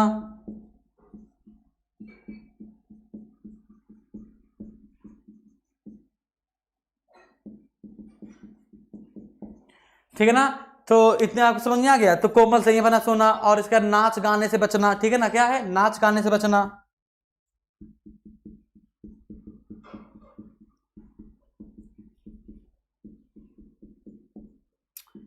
पापा और डिस्कस को नहीं जा सकते आप, ठीक है ना। तो देखते हैं भाई, ये 10 नियम है आपके। सत्य मतलब क्या है कि सत्य की राह पर चलना है आपको सत्य बोलना है हमेशा। अहिंसा मतलब कि मारपीट नहीं करनी है। अस्तेय मतलब चोरी नहीं करना है। अपरिग्रह मतलब पैसा नहीं इकट्ठा करने की कोशिश करना है। ब्रह्मचर्य, इसमें पहले था महिलाओं से दूर रहना, अब क्या है कि विवाह ना करना, ठीक है ना। व्यभिचार मतलब बुरे विचारों से बचना। नशीले पदार्थों का सेवन ना करना, कोकीन ड्रग्स ना पीना, ठीक है ना, सिगरेट ना पीना, ठीक है। और कोमल सैया पर ना सोना का मतलब यह है कि अच्छे बिस्तर पर सोना, मतलब मल्टी एक्सल बिस्तर पर, ठीक है ना, कि आप ऐसे घुसे और घुस गए, आराम से नींद आ गई, है ना। जमीन पे सो जाओ, कोमल सैया पर ना सोना, हम जमीन पे सोते हैं इसलिए अब 2-3 दिन से, है ना, नाच गाने से बचना, ठीक है, नाच गाने समझ रहे आ रहा ना, ठीक है, इतनी आपको बात समझ नहीं आई। तो ये टोटल हो गए 10 नियम। क्या होगा भैया, ये टोटल 10 नियम हो गए, इसको आपको याद कर लेना क्योंकि पेपर में कई बार ये आया हुआ है, ठीक है ना। तो ये आपको बात समझ नहीं आई, क्लियर है बेटा, डन है, पक्का। चलो अच्छा, आइए बताइए, गौतम बुद्ध ने सबसे ज्यादा विश्राम, गौतम बुद्ध ने सबसे ज्यादा विश्राम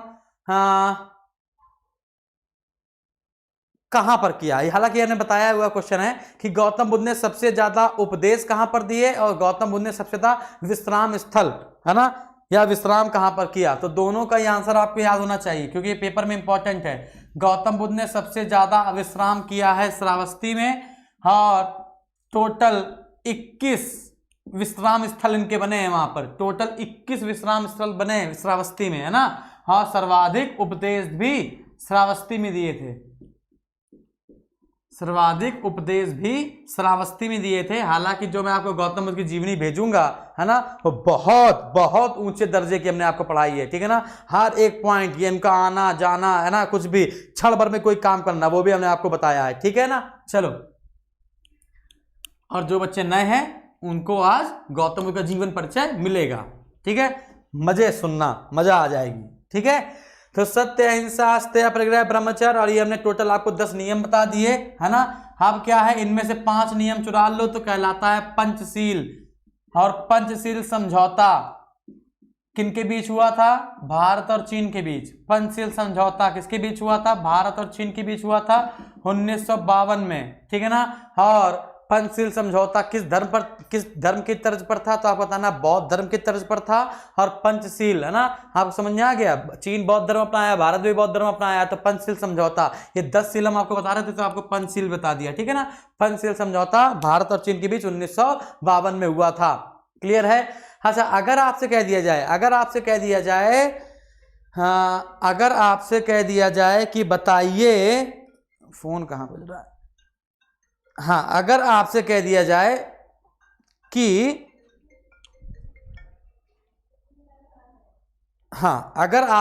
जाए कि बताइए गौतम बुद्ध के 4 आर्य सत्य, तो देखते हैं भाई आर्य सत्य के बारे में बात करते हैं,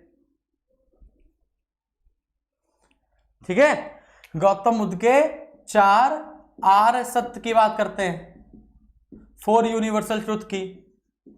पहला सत्य क्या है, दुख, अगर संसार में आए हो तो आपको दुख होगा, है ना। गौतम बुद्ध ने कहा है, गौतम बुद्ध ने अपने वचनों में कहा है, जन्म भी दुख है, मृत्यु भी दुख है, इच्छित वस्तु प्राप्त ना होना भी दुख है, और अप्रिय मिलन भी दुख है।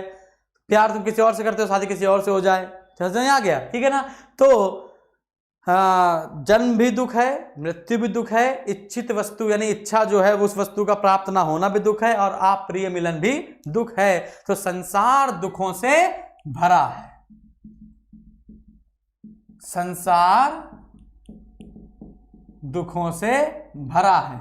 वो आपके चेहरे को देखकर लग रहा है हमको कि बिल्कुल सही बात है, संसार सही में दुखों से भरा है। क्यों, चलो, तो संसार दुखों से भरा है, ये स्टेटमेंट छंदोग्य उपनिषद से लिया गया है, ये हमने आपको कल बताया था, ठीक है। और पहला है दुख, और दुख है तो दुख का कारण है, दुख है तो दुख का कारण है, कारण है तो निवारण है, और दुख तुमको कभी ना हो इसलिए मेरे पास दुखों को दूर करने के कुछ रास्ते हैं। दुख निरोधः गामिनी प्रतिपदा, गामिनी प्रतिपदा मतलब चलने वाले रास्ते।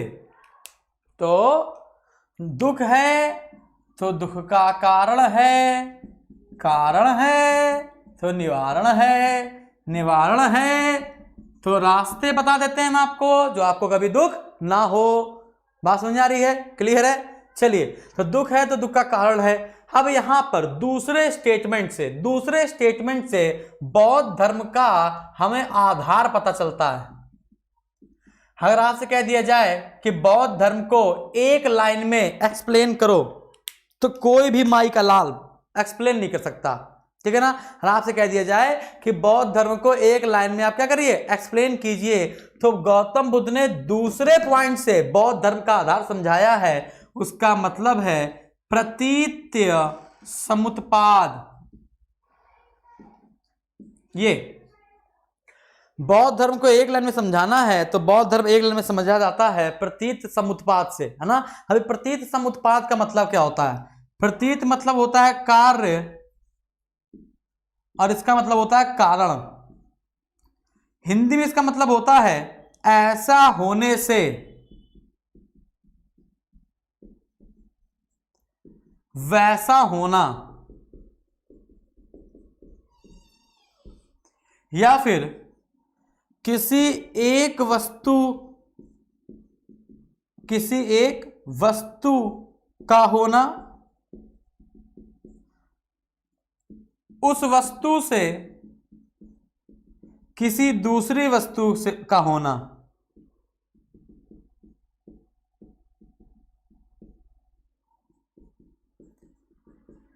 गौतम बुद्ध ने प्रतीत समुत्पाद के 3 मतलब बताए हैं, 3 अलग अलग जगह, और मतलब बात एक ही है, बस उन्होंने 3 बार अलग अलग जगह का अलग शब्द का प्रयोग किया। अगर गौतम बुद्ध को उपदेश पढ़े जाएं, सुत्त पिटक को अगर गहन रूप से पढ़े तो हम आपको 3 मतलब बता सकते हैं इसके, ठीक है ना।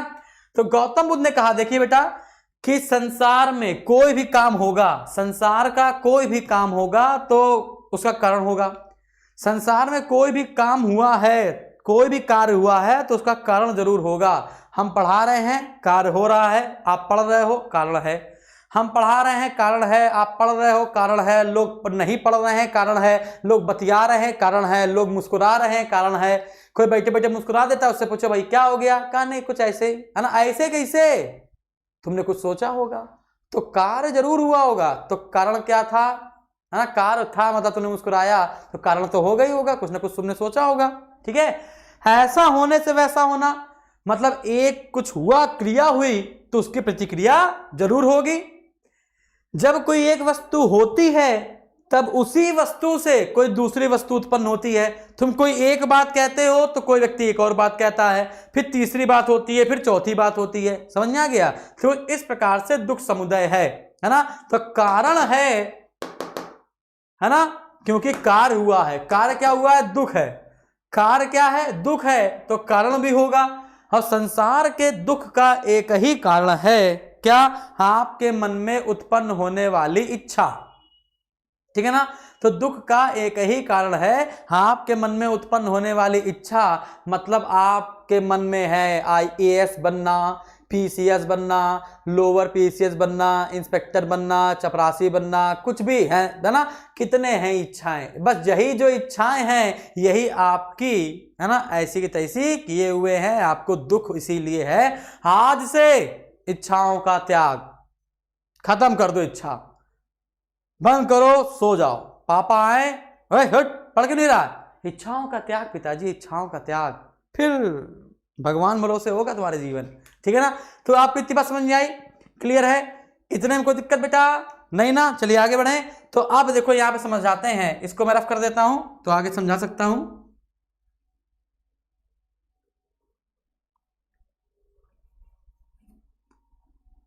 हाँ, तो प्रतीत समुत्पाद का मतलब क्या होता है? कार्य कारण है, कार्य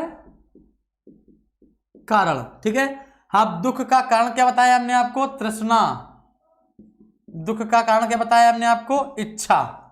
समझ आ गया? दुख का कारण क्या बताया भैया? इच्छा। तो दुख का निवारण क्या होगा? इच्छा का त्याग। दुख का निवारण क्या होगा? इच्छा का त्याग। बात समझ आ रही है? क्लियर है? कोई दिक्कत?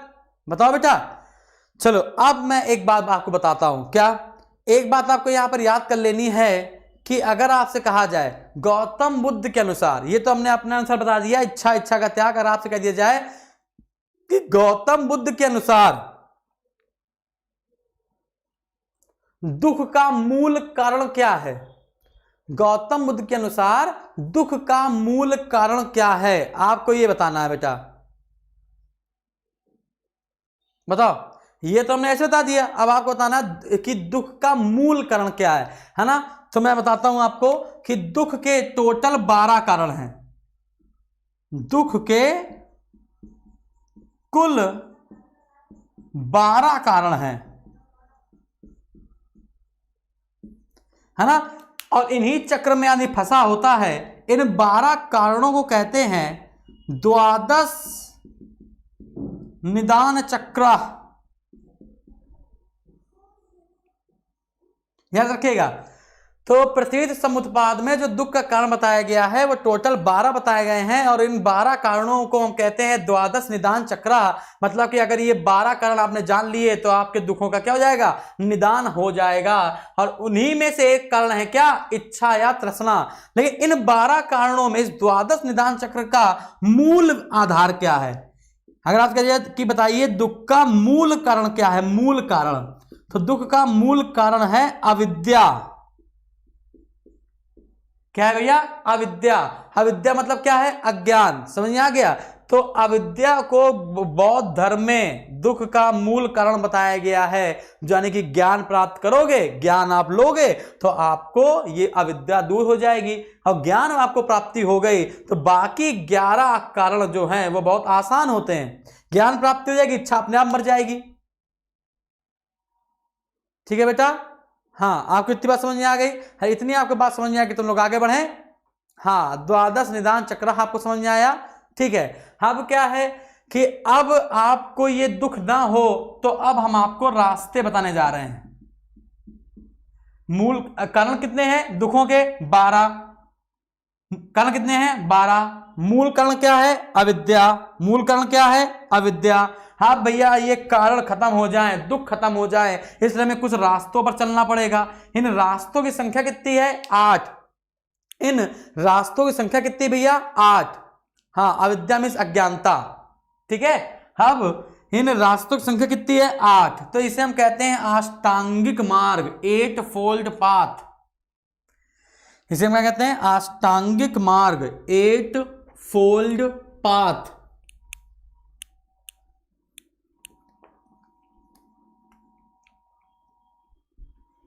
ठीक है, तो हम लोग बात करने जा रहे हैं 8 फोल्ड पाथ की, अष्टांगिक मार्ग की। अष्टांगिक मार्ग की, इनको हम लोग बौद्ध भिक्षुओं का कल्याण मित्र कहते हैं। याद रखिएगा, इनको हम लोग बौद्ध भिक्षुओं का कल्याण मित्र कहते हैं, क्योंकि इन्हीं रास्ते से क्या है, लोगों का कल्याण होगा। देखते हैं भाई, 3 4 5 6 7 8 सम्यक सम्यक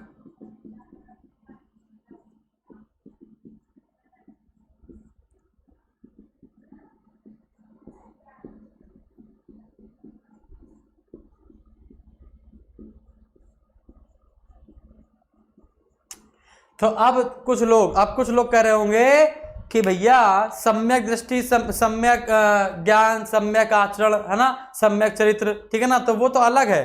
हाँ समझ आ रही है, वो तो अलग है, यहां पर आपका अलग है। सम्यक दृष्टि, सम्यक वचन, सम्यक कर्म, सम्यक संकल्प, ठीक है, सम्यक समाधि और सम्यक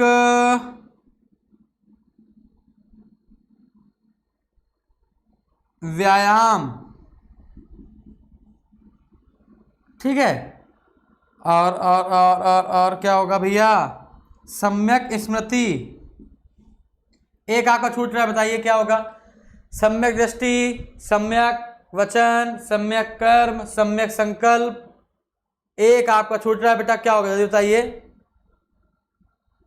एक बताओ अगर आपने हमसे पढ़ा होगा। हाँ गलत है, और बताओ, और सोचो, जल्दी जल्दी जल्दी जल्दी जल्दी जल्दी बताओ, जल्दी बताओ। दृष्टि हो गया, वचन हो गया, कर्म हो गया, संकल्प हो गया, हाँ सम्यक निर्वाह। ये बात, अब यार बुढ़ापा आ गया, इतना ज्यादा याद नहीं रहता, ठीक है ना, खत्म है सब कुछ। अब क्या होएगा जीवन, है ना, आप ही लोग के सारे कटेगा। हाँ, आप लोग से पैसा लेते रहेंगे, है ना, और जीवन पूरा कटता रहेगा ऐसे धीमे धीमे। हाँ, तो ये आपको बस समझ में आ गई, तो इसको समझा देते हैं हम आपको। सम्यक, सम्यक यहां पर आप लिख देते हैं राइट व्यू, ठीक है ना, right speech, right action, right oath, right livelihood,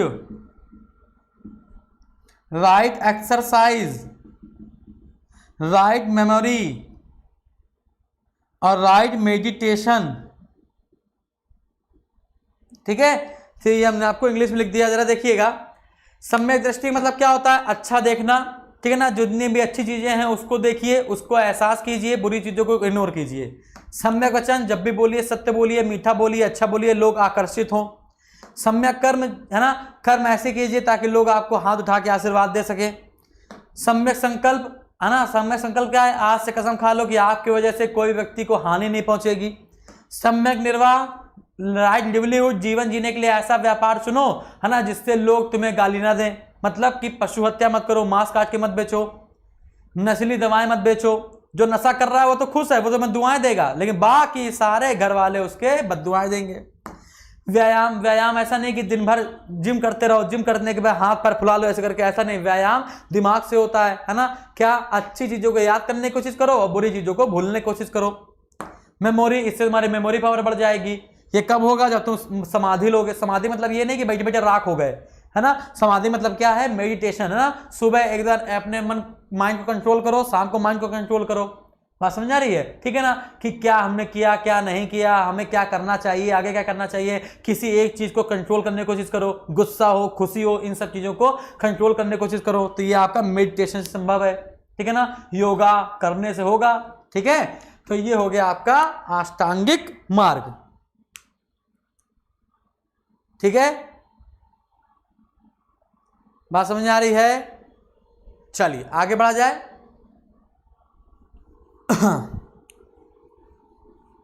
तो ये हो गया आपका अष्टांगिक मार्ग, 8फोल्ड पाथ। अब आते हैं गौतम बुद्ध के प्रतीक चिन्हों पर, symbols of Gautam Buddhas life. अब हम लोग गौतम बुद्ध के प्रतीक चिन्हों पर बात करते हैं। Symbol of Gautam Buddhas life, इसके सिंबल आपको जरूर याद करने हैं बेटा, है ना। अच्छा, एक और बात, अगर आपसे कहा जाए बौद्ध धर्म ने कौन सा मार्ग अपनाया है, तो बौद्ध धर्म ने ना तो बहुत कठोर तपस्या के लिए कहा है, ना तो लोगों को ऐसा नहीं कि लोग को मार मार काट काट खाने लगो, ठीक है ना। तो बौद्ध धर्म का मार्ग है मध्यम मार्ग, याद रखिएगा। बौद्ध धर्म का जो मार्ग है वो कैसा मार्ग है? मध्यम मार्ग है, मीडियम वे को है, ठीक है ना। चलिए प्रतीक चिन्ह देखते हैं। तो जैसे मान लो जन्म, हाँ जन्म नहीं, है ना, कि गौतम बुद्ध की माता, गौतम बुद्ध की माता क्या नाम था उनका? गौतम बुद्ध की माँ का नाम क्या है बेटा? मिलिंद पन्हों में, है ना, बौद्ध भिक्षु नागसेन। मिलिंद पन्हों में बौद्ध भिक्षु नागसेन और, है ना, मेनांडर की जो बातचीत हुई है ना, राजा मेनांडर, है ना, उनके बारे में बताया गया है, ठीक है ना। मिलिंद पन्हों में अगर बताया जाए, मिलिंद पन्हों, तो जैसे नहीं बताया था यम और नचिकेता का संवाद था, है ना। तो मिलिंद पन्हों में क्या है? राजा मेनांडर और बौद्ध भिक्षु नागसेन, बौद्ध भिक्षु नागसेन, है ना, इनका संवाद मिलता है किसमें? मिलिंद पन्हों में। बस इतना याद कर लो, काफी है ना। मिलिंद पन्हों की जब ना समझ में आया तो कहानी सुना देंगे कभी, और जब हम बाबा बनेंगे तब कहानी सुनाया करेंगे, ठीक है ना। चलिए आगे बढ़ते हैं। तो अगला क्या देखते हैं भाई? अगला ये देखते हैं प्रतीक चिन्ह में आते हैं। तो हाँ, गौतम बुद्ध की माता, गौतम बुद्ध की माता महामाया ने, गौतम बुद्ध की माता महामाया ने सपना देखा कि एक हाथी का बच्चा उनके गर्भ में प्रवेश कर गया है। बच्चे ने जन्म लिया है तो उसके हाथ में कमल का फूल है।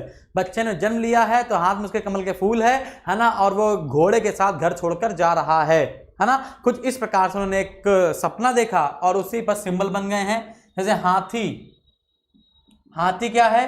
गर्भ में आना का प्रतीक है, ठीक है ना, गर्भ में आने का प्रतीक है। कमल जन्म का प्रतीक है। वृषभ या सांड यौवन अवस्था का प्रतीक है। यौवन अवस्था मतलब कि जवानी का प्रतीक है। यौवन अवस्था मतलब कि जवानी के प्रतीक है। घर वाले कहते नहीं है ना, साढ़ सा हो गया है, साढ़ सा हो गया मतलब कि क्या हो गया, जवान हो गए हो तुम, ठीक है ना। अगला, ठीक है, अगला देखते हैं। तो वृषभ ये सांझ में क्या है, यौवन अवस्था हो गया। अगला देखते हैं भाई, शेर। शेर क्या है, समृद्धि या विकास का प्रतीक है। शेर क्या है, समृद्धि या विकास का प्रतीक है, ठीक है। अगला देखते हैं भाई, शेर हो गया। अब आते हैं घोड़ा में। घोड़ा ग्रह त्याग का प्रतीक है। घोड़ा क्या है, ग्रह त्याग का प्रतीक है। और इस ग्रह त्याग को, घटना को कहते हैं महाभिनिष्क्रमण। तो गौतम बुद्ध की घर छोड़ने की घटना कहलाती है महाभिनिष्क्रमण, ठीक है। घोड़े के बाद क्या हो जाएगा, हाँ, ज्ञान प्राप्ति, ठीक है ना। ज्ञान प्राप्ति का हो जाएगा बोधि वृक्ष। बोधि वृक्ष मतलब क्या होता है, ज्ञान प्राप्ति। इसे हम कहते हैं संबोधि, इसे हम कहते हैं संबोधि। ज्ञान प्राप्ति हो गई। अब हम लोग देखते हैं ज्ञान प्राप्ति के बाद प्रथम उपदेश चक्र।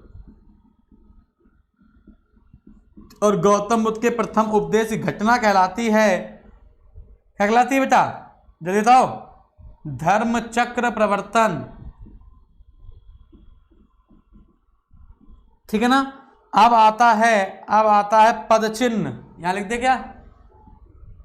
अब आता है पद चिन्ह। पद चिन्ह जानते हो, पद चिन्ह मतलब होता है इच्छा का त्याग, इच्छा का त्याग, और इसे कहते हैं निर्वाण, ठीक है। फिर आता है स्तूप।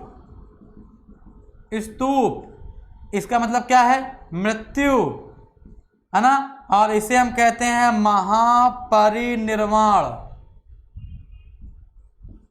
ठीक है ना। तो अगर आपने इच्छा छोड़ दी है तो इच्छाओं का त्याग कहलाता है निर्वाण, और इच्छा छोड़ने के साथ ही आपकी मृत्यु हो जाए तो कहलाएगा महापरिनिर्वाण।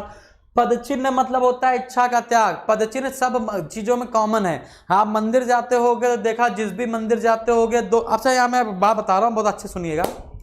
क्या मंदिर गए, मंदिर में जो दो पैर बने होते हैं भगवान के, देखा है, वो भगवान सामने बैठे हैं और दो पैर बने होते हैं। लोग सोचते हैं ये इन्हीं के पैर हैं और आराम से उस पर ऐसे सर रखते हैं और रख कर उसको चूमते हैं और अपनी मांगे मांगते हैं।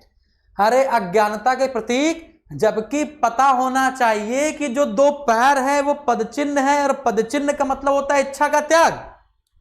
तो जब आप मंदिर में घुसते हो तो मंदिर में जितने भी सिंबल्स आप देखते हो उन सबका कुछ ना कुछ मतलब होता है।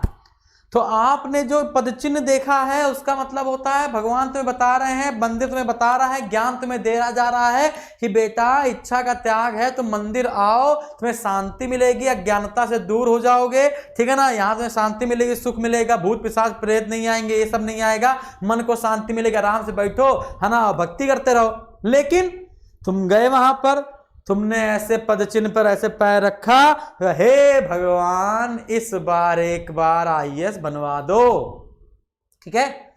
अब आप सोचो कि ऐसा हो सकता है क्या यार, एक बार सोचो ना, एक बार ऐसा हो सकता है क्या कि यार 100 लोग हैं, ठीक है ना, कोई 100 लोग हैं, 100 लोग आपस में बहुत पढ़ रहे हैं, जी जान लगा के पढ़ रहे हैं, जी जान लगा के पढ़ रहे हैं, कुछ भी नहीं छोड़ रहे, बिल्कुल मरने की हालत में आ गए पढ़ते पढ़ते। तो तुम गए पद चिन्ह पर बैठकर ऐसे गए, हे भगवान आइए बना दो, तो क्या भगवान ये करेगा कि तुमने नहीं पढ़ा, ये बेचारे पढ़ पढ़ के मर गए, है ना, तो इनकी एक सीट काट कर तुमको दे दें वो? अगर ऐसा करेंगे तो इनके साथ ना इंसाफी नहीं होगी, होगी नहीं होगी। तुमने कहा हे भगवान हमको 10 लाख रुपए मिल जाए, है ना, और तुम जा रहे थे और तुम्हें रास्ते में सूटकेस मिल गया और उसमें तुम्हें 10 लाख रुपए मिल गए।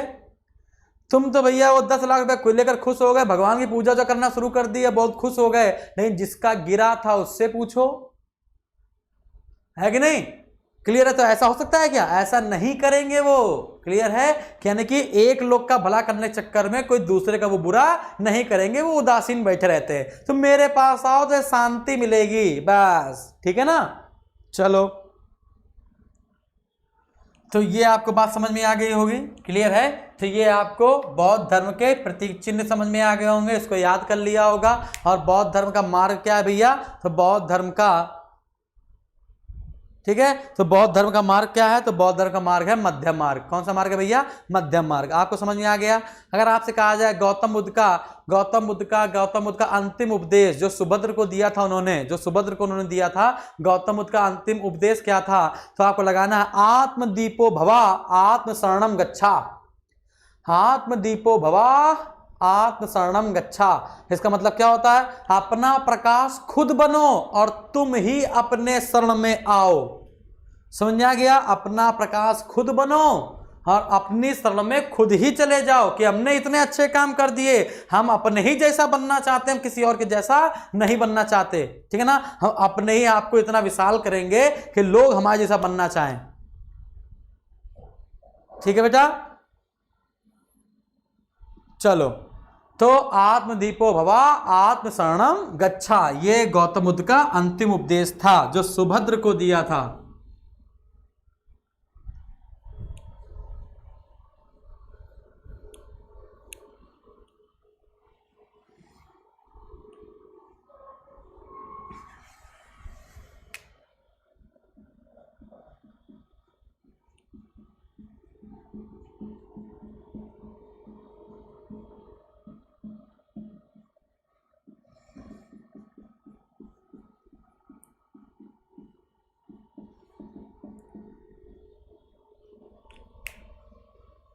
आत्मदीपो भवा आत्म शरणम गच्छा।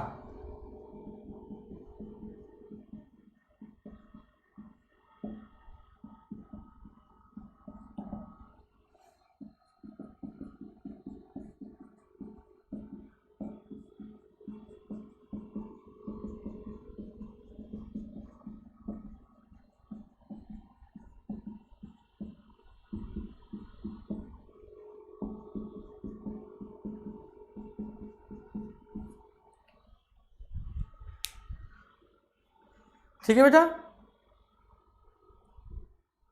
चलो इतनी आपको बात समझ में आ गई। ठीक है, तो ये आपको अंतिम उपदेश समझ में आ गया, डन है। अच्छा, तो देखो गौतम बुद्ध का जन्म की बात करा जाए, चाहे गौतम बुद्ध का घर छोड़ने की बात किया जाए, चाहे गौतम बुद्ध की ज्ञान प्राप्ति की बात की जाए, और चाहे गौतम बुद्ध की मृत्यु की बात की जाए, ठीक है ना, चाहे हम त्याग की बात करें, गृह त्याग की बात करें बेटा, चाहे जन्म की बात करें, चाहे ज्ञान की बात करें, और चाहे मृत्यु की बात करें, ये चारों चीज़ें वैशाख पूर्णिमा को हुई थी। ये चारों चीज़ें वैशाख पूर्णिमा को हुई थी, इसलिए बौद्ध धर्म के लोगों का सबसे बड़ा त्यौहार है बुद्ध पूर्णिमा। ठीक है ना? क्या भैया? बुद्ध पूर्णिमा है। बात समझ में आ रही है? कौन सा त्यौहार है भैया? बुद्ध पूर्णिमा। आपको बात समझ में आई? क्लियर है? ओके, तो ये हमने आपको इतनी सब चीज़ें बताई। अब हम लोग आगे बढ़ेंगे इसी को लेकर कि बौद्ध धर्म दो भागों में कैसे बट गया, है ना? बौद्ध धर्म दो भागों में कैसे बटा, इसको देखते हैं भाई। बौद्ध धर्म दो भागों में कैसे बटा। एक बात समझिएगा, जरा सा एक बात समझिएगा कि अगर जैसे मान के चलो कि हम मरने वाले हैं, तो मरने वाले का को पता चलता है क्या कि वो आज मर जाएगा? नहीं ना। तो जैसे मान के चलो हम मरने वाले हैं, तो हमने देखा कि हम मरने से पहले कुछ समय पहले ही अपने गद्दी पर किसी को बिठा के जाएं, तो इतने सारे लोग हैं, जितने लोग ऑनलाइन हैं, जैसे इतने सारे लोग ऑनलाइन हैं, तो अब क्या है, इनको बराबर बराबर ज्ञान मिला, सबको हमने बराबर बराबर पढ़ाया, लेकिन हमने किसी एक को चुना और एक को चुनकर अपनी गद्दी पे बिठा दिया और हम मर गए। हमने कहा कि यही मेरी गद्दी संभालेगा, बौद्ध धर्म को अब यही संभालेगा। तो कुछ लोग तो उस व्यक्ति का सपोर्ट करेंगे और कुछ लोग उसका अपोज करेंगे। तो कुछ लोग तो हमारे हाँ मान लेंगे कि ठीक है, और कुछ लोग कहेंगे क्यों, हमारे अंदर ज्ञान की कमी है क्या? बराबर बराबर ज्ञान दिया है तो हम क्यों उनको बिठा दें गद्दी पर, हमको बिठाओ। तो कुछ लोग उसको अपोज करेंगे। तो यहां पर पहले दो ग्रुप बन जाएंगे, पहले यहां पर दो ग्रुप बनेंगे, है ना, एक इसको मानने वाले, एक इसको ना मानने वाला, और एक दिन हो जाएगी बहस और लड़ाई। तो वो दो ग्रुप जो हैं वो दो भाग बन जाएंगे, है ना। लेकिन आदमी कहता नहीं है जो तुमने किया है वैसा तुम्हारे साथ भी होगा। बात समझ आ रही है? जैसे मान के चलो कि हमने अपने गुरु से लड़ाई कर ली और अपने अपनी नई दुकान खोल ली। जैसे मान के चलो कि हम पढ़ा रहे हैं आपको, और हम पढ़ा रहे हैं और आप लोग पढ़ रहे हो, आप लोग ज्ञानी हो गए, और एक समय क्या हुआ कि आप लोगों ने क्या किया, हमसे पढ़ने के बाद कहीं और पढ़ाना शुरू कर दिया और बताया भी नहीं। कोई आपसे पूछता है कि बताइए आपका गुरु कौन? का कोई गुरु नहीं, हमने अपने मन से पढ़ा है। ठीक है ना? तो जैसा आपने हमारे साथ किया है वैसा आपके साथ आपका कोई शिष्य करेगा। बात समझ आ रही है। और ये क्रम चलता रहेगा नहीं, एक बार अगर कोई चीज बट जाती है तो बटती ही चली जाती है। तो पहले बौद्ध धर्म में दो समूह आए थे, दो ग्रुप हुए थे। पहले बौद्ध धर्म में दो ग्रुप हुए थे, दो समूह। एक का नाम था स्थविर या स्थिवर और एक का नाम था महासंघिक। ऐसे नहीं बताते, इसको वैसे लिखते हैं। तो पहले बौद्ध धर्म में दो समूह बन गए थे। एक का नाम था स्थिवर और एक का नाम था महासंघिक, ठीक है ना। फिर जो स्थिवर है ये बन गया हीनयान और महासंघिक बन गया महायान। फिर आगे चलकर हीनयान दो भागों में बट गया, वैभाषिक और सौत्रांतिक में, वैभाषिक और सौत्रांतिक में। और महायान भी दो भागों में बट गया, है ना। महायान भी क्या हो गया, दो भागों में बट गया, शून्यवाद और विज्ञानवाद, ठीक है ना। एक क्या बच गया शून्यवाद में और एक क्या बच गया भैया विज्ञानवाद में। बात समझ में आई आपको, क्लियर है, ठीक है ना। अब क्वेश्चन आपसे पूछता है यहां पर कि बताइए हीनयान और महायान में क्या अंतर है। अब यहां से आपसे क्वेश्चन पूछना वो शुरू करता है कि हीनयान और महायान में क्या अंतर है। शून्यवाद समझ लेते हैं भाई, शून्यवाद, ठीक है ना। तो शून्यवाद की अगर बात की जाए तो शून्यवाद के संस्थापक आपसे पूछता है ना। शून्यवाद जो है इसे माध्यमिकवाद भी कहते हैं, क्योंकि शून्यवाद जो सिद्धांत है वो माध्यमिक सूत्र नाम की किताब में दिया गया है, इसलिए शून्यवाद को हम लोग माध्यमिकवाद भी कहते हैं, माध्यमिकवाद भी कहते हैं। और इस शून्यवाद के जो संस्थापक हैं, इस शून्यवाद के जो संस्थापक हैं उनका नाम है नागार्जुन, उनका नाम है नागार्जुन, ठीक है ना। और नागार्जुन जो है इन्होंने सापेक्षता का सिद्धांत दिया था। नागार्जुन जो है इन्होंने थ्योरी ऑफ रिलेटिविटी दी थी, सापेक्षता का सिद्धांत दिया था, इसलिए नागार्जुन को भारत का आइंस्टीन कहते हैं। इसलिए नागार्जुन को भारत का आइंस्टीन कहते हैं। और जो विज्ञानवाद है, विज्ञानवाद, ठीक है ना, तो इसमें रसायन विज्ञान इन सब की चीज़ों के बारे में बताया गया। कहने का मतलब ये है, ठीक है। तो अब यहाँ पर बताया जाता है विज्ञानवाद। जो विज्ञानवाद है इनके जो संस्थापक हैं उनका नाम है मैत्रेयनाथ। विज्ञानवाद के जो संस्थापक हैं, फाउंडर हैं, उनका नाम है मैत्रेयनाथ। क्या नाम है भैया, मैत्रेयनाथ, ठीक है ना। अच्छा, आप आदि शंकराचार्य को जानते होंगे, है कि नहीं। जो आदि शंकराचार्य हैं उनको हम लोग प्रच्छन्न बौद्ध कहते हैं। क्यों कहते हैं भैया, क्योंकि उन पर आरोप लगाया गया है कि उन्होंने शून्यवाद सिद्धांत को ही, है ना, अपना बताकर लिख दिया है, जो कि नागार्जुन पहले लिख के चले गए थे, है ना। तो हम लोग आदि शंकराचार्य को या शंकराचार्य को हम लोग प्रच्छन्न बौद्ध कहते हैं, याद रखिएगा, प्रच्छन्न बौद्ध, ठीक है ना। तो शंकराचार्य को हम लोग प्रच्छन्न बौद्ध कहते हैं। इन्होंने शून्यवाद की नकल की थी। इन पर आरोप है कि इन्होंने क्या किया है, शून्यवाद सिद्धांत की नकल की है। क्लियर है बेटा, तो प्रच्छन्न बौद्ध याद रखिएगा, ठीक है। चलो, इतने में कोई समस्या, जल्दी बताओ, इतने में कोई समस्या बेटा,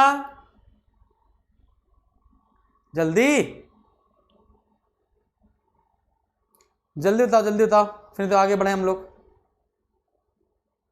लव यू भी होता रहेगा, ठीक है ना, लेकिन आगे बताओ पहले, समझ में आया।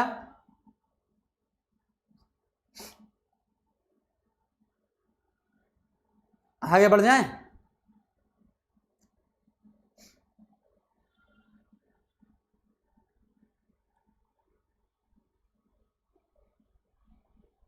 हाँ हाँ, प्रच्छन्न मतलब होता है कॉपी करना। बताओ तो आगे बढ़ जाए।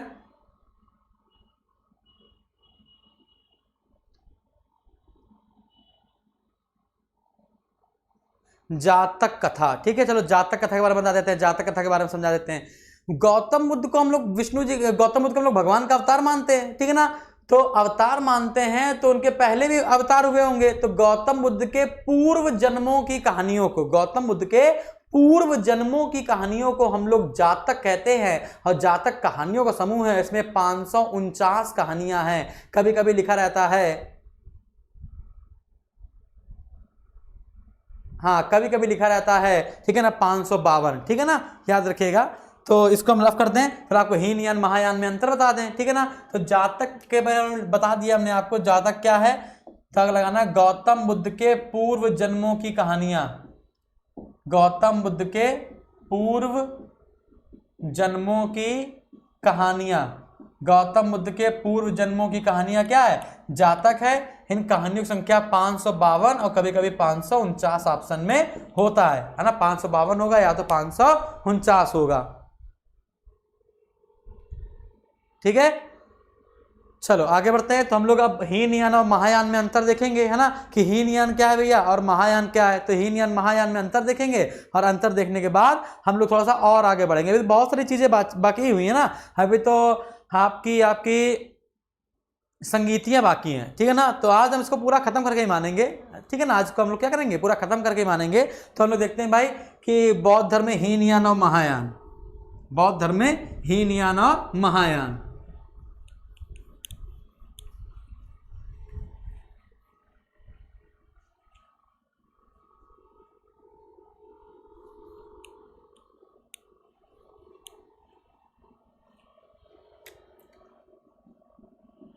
हीनयान और महायान, बुनियादी अंतर समझ लीजिए हीनयान और महायान में कि यह रूढ़िवादी है। रूढ़िवादी मतलब कट्टरवादी, पुरानी चीजों को मानता है। यह सुधारवादी है, यह सुधारवादी है।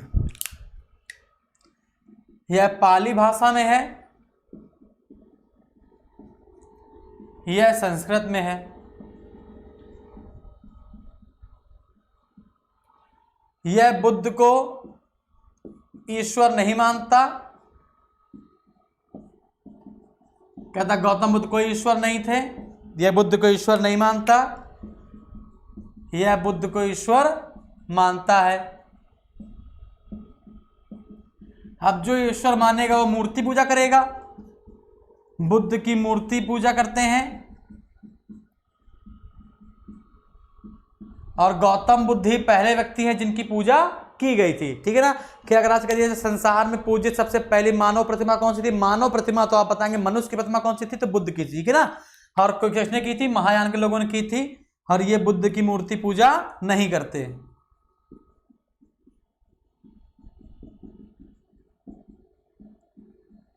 बुद्ध की मूर्ति पूजा नहीं करते, क्लियर है। तो कौन मूर्ति पूजा करता है, कौन मूर्ति पूजा नहीं करता, आपको समझ में आ गया, क्लियर है बेटा, बताया जाए आगे, ठीक है ना। अब क्या है कि इन्होंने क्या किया है, सर्वाधिक महत्व गृहस्थ जीवन पर दिया है, ठीक है ना। इन्होंने क्या है, सर्वाधिक जीवन गृहस्थ पर दिया है। सर्वाधिक जो प्रभाव है, सर्वाधिक महत्व बता दें आपको, सर्वाधिक महत्व गृहस्थ जीवन को दिया है। और इन्होंने सर्वाधिक महत्व संन्यास जीवन को दिया है।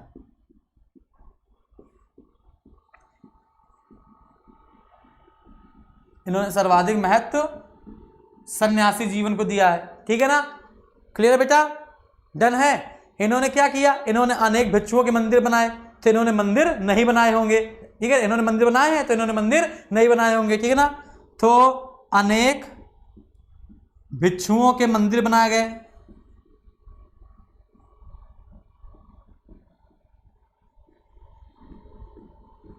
मंदिर निर्माण नहीं किया जाता है, मंदिर नहीं बनाए जाते।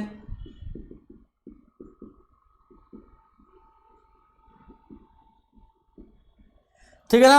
अब इनमें से एक व्यक्ति आहर्त को मानता है और एक व्यक्ति आहर्त को ना मान के बोधिसत्व को मानता है। तो भैया आहर्त क्या होता है, बोधिसत्व क्या होता है, आहर्त क्या होता है और बोधिसत्व क्या होता है। तो आहर्त और बोधिसत्व में कोई हमको अंतर बताए।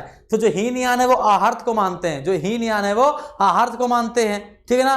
और ये लोग आहर्त को नहीं मानते, ये आहर्त को सर्वश्रेष्ठ मानते हैं। अभी बताते हैं हम क्या होता है। ये आहर्त को सर्वश्रेष्ठ मानते हैं और यह बोधिसत्व को सर्वश्रेष्ठ मानते हैं।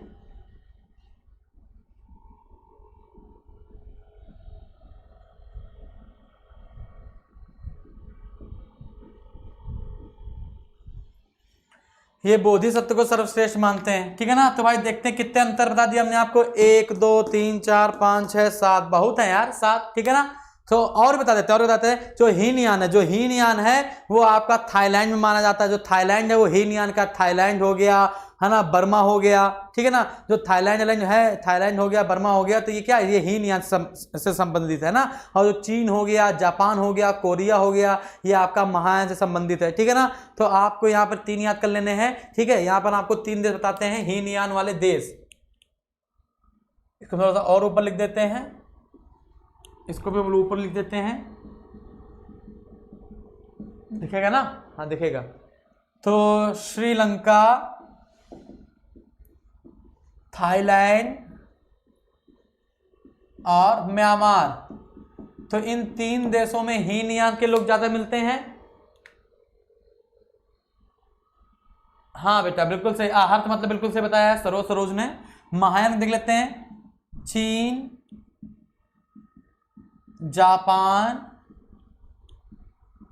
कोरिया, ठीक है ना। बस चीन, जापान, कोरिया और तिब्बत भी तो मानते हैं। तिब्बत वाला देख लेते हैं, तिब्बत वाला जो क्षेत्र है, तिब्बत, ठीक है ना। तो चीन, जापान, कोरिया और तिब्बत, ठीक है ना। तो यहां पर इन 4 देशों में महायान संप्रदाय अच्छा चलता है। महायान संप्रदाय के लोग सबसे ज्यादा मात्रा में पाए जाते हैं और यहां पर हीनयान संप्रदाय के लोग सबसे ज्यादा मात्रा में पाए जाते हैं। हाँ अब आते हैं, अब आते हैं हम लोग आहार्त, ठीक है ना। कोई कुछ पूछ तो नहीं रहा ना, अभी नहीं पूछ रहा, ठीक है। तो आहार्त और बोधिसत्व, इसको समझ लेते हैं कि आहार्त क्या होता है और बोधिसत्व क्या होता है। इसको आपने देख लिया होगा बेटा, इसको आपको समझ में आ गया होगा। अब हमको आहार्त और बोधिसत्व का मतलब समझ में आना चाहिए। ऐसा व्यक्ति जिसने निर्वाण की प्राप्ति कर ली हो, ऐसा व्यक्ति जिसने निर्वाण की प्राप्ति कर ली हो, उसको आहार्त कहते हैं। और बोधिसत्व क्या होता है, ऐसा व्यक्ति जो निर्वाण प्राप्ति के योग्य होता है, लेकिन वो निर्वाण प्राप्ति तब तक नहीं करता जब तक उसका जीवन है ना अन्य लोगों के निर्वाण में नहीं गुजरता। मतलब एक ऐसा व्यक्ति है कि हमने खुद अच्छा काम किया और निर्वाण प्राप्ति कर ली, निर्वाण के साथ अब महापरिनिर्वाण की प्राप्ति कर ली। लेकिन दूसरा व्यक्ति, हम निर्वाण प्राप्ति कर चुके हैं और महापरिनिर्वाण भी प्राप्त कर सकते हैं, लेकिन हम नहीं करेंगे, हम अपना पूरा जीवन है ना लोगों को बताएंगे कि बेटा तुम्हें ये करना है और ये नहीं करना है ना। तो लोगों की भलाई करता रहता है और वो व्यक्ति कहलाता है बोधिसत्व, है ना। तो गौतम बुद्ध को बोधिसत्व इसलिए कहा जाता है, दूसरों को शिक्षा देने वाला। बात समझ आई, ठीक है। तो यहां पर बोधिसत्व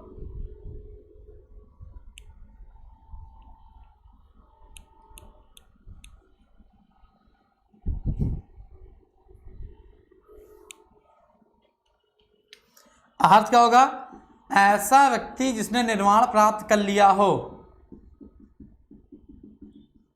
ऐसा व्यक्ति जिसने निर्वाण प्राप्त कर लिया हो। बोधिसत्व में क्या आएगा, ऐसा व्यक्ति जो निर्वाण प्राप्त कर सकता हो लेकिन वह दूसरों को निर्वाण प्राप्त करवाता रहे।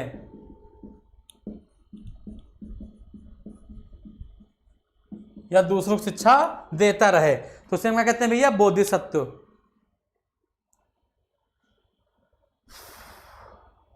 ज्ञान प्रकाश, फिर अभी हम कुछ कह देंगे तो फिर आपका मुंह लटक जाएगा। अभी हमने लिखा है कि चीन, जापान, कोरिया और तिब्बत में महायान लोग रहते हैं, ठीक है। फिर भी क्वेश्चन पूछ रहे हो तिब्बत में कौन पाए जाते हैं।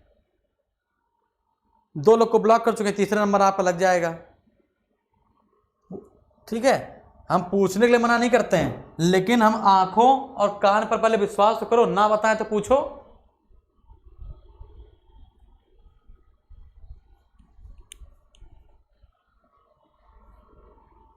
तुम्हारी एक भी गलती पूरा मूड खराब कर सकती है, कोई किसी की भी, ध्यान रखिएगा। चलो इतनी आपको बात समझ में आ गई। तो ये हमने आपको बता दिया हीनयान और महायान। अब हम लोग लास्ट पॉइंट पे आते हैं, है ना, कि गौतम बुद्ध बौद्ध धर्म की संगीतियों पर आते हैं। किस पर आते हैं भैया? बौद्ध धर्म की संगीतियों पर आते हैं। बहुत इंपॉर्टेंट क्वेश्चन इससे बनते हैं, ठीक है ना।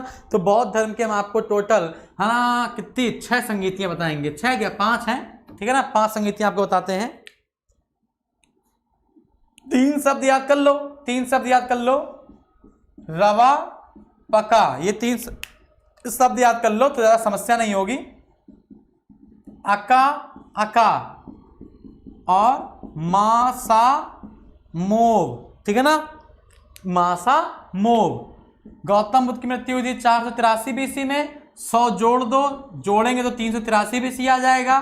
शादी में गए, व्यवहार कितना लिखवाया? 251 बीसी, 251 लिखवा दिया, है ना। और है ना, कोई बहुत सनकी होता है तो 100 रुपये लिखा के आता है ना। तो फर्स्ट सेंचुरी, प्रथम सदी, ठीक है। 483 383 251 100, ठीक है। 483 383 251 और 100, है ना। अगर आपने ये याद कर लिया, अगर आपने ये याद कर लिया तो हो जाएगा, ठीक है। अगर आपने ये याद कर लिया तो आपका हो जाएगा, ठीक है। क्या क्या बताया हमने आपको? रवा पका, अका अका, मासा मोफ। तो एक बार मैं आपको एक्सप्लेन कर देता हूं, ठीक है, ताकि टाइम बचे, ज्यादा धीमे धीमे नहीं पढ़ाएंगे। राजगृह वैशाली पाटलिपुत्र कश्मीर, राजगृह वैशाली पाटलिपुत्र कश्मीर। अजातशत्रु कालाशोक अशोक कनिष्क, अजातशत्रु कालाशोक अशोक कनिष्क।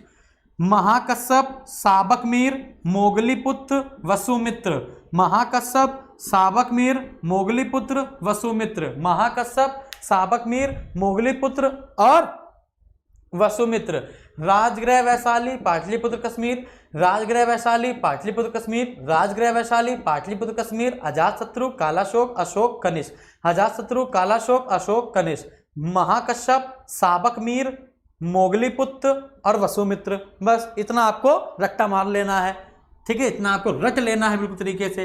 हमने यहाँ पे फर्स्ट सेंचुरी लिख दी है क्योंकि कभी कभी यहाँ पर आता है 72 AD, तो कभी कभी आता है 78 AD, तो कभी कभी आता है 82 AD, है ना। तो ये अलग अलग देता है। तो फर्स्ट सेंचुरी लिख दी, प्रथम सदी, तो प्रथम सदी हो जाएगी। अब चाहे आप कुछ भी लिखो, है ना, ठीक है। देखो भाई लिखते हैं 483 383 251 प्रथम सदी 7वीं सदी, ठीक है। स्थान क्या है? राजगृह की सप्तपर्णी गुफा,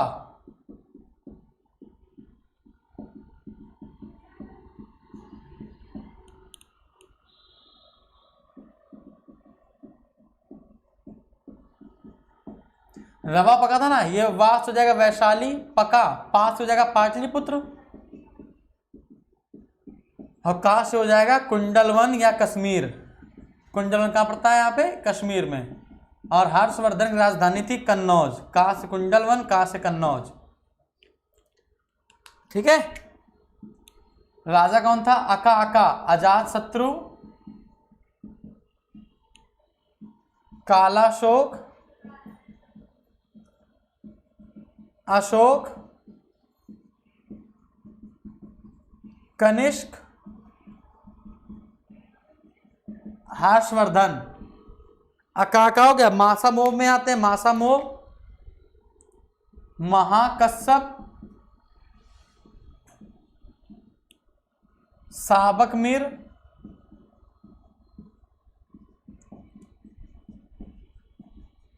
मोगालीपुत्र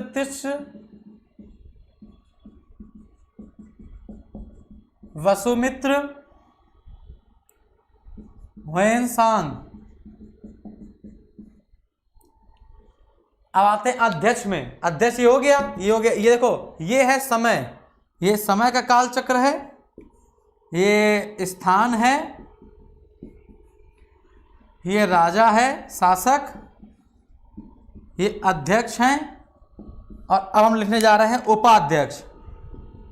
अब हम लिखने जा रहे हैं उपाध्यक्ष। कोई नहीं था, अश्वघोष, ठीक है ना, उपाध्यक्ष। अब क्वेश्चन ये है कि अब इन पांचों संगीति में काम क्या हुआ है। अब क्वेश्चन है कि इन पांचों संगीति में काम क्या हुआ है।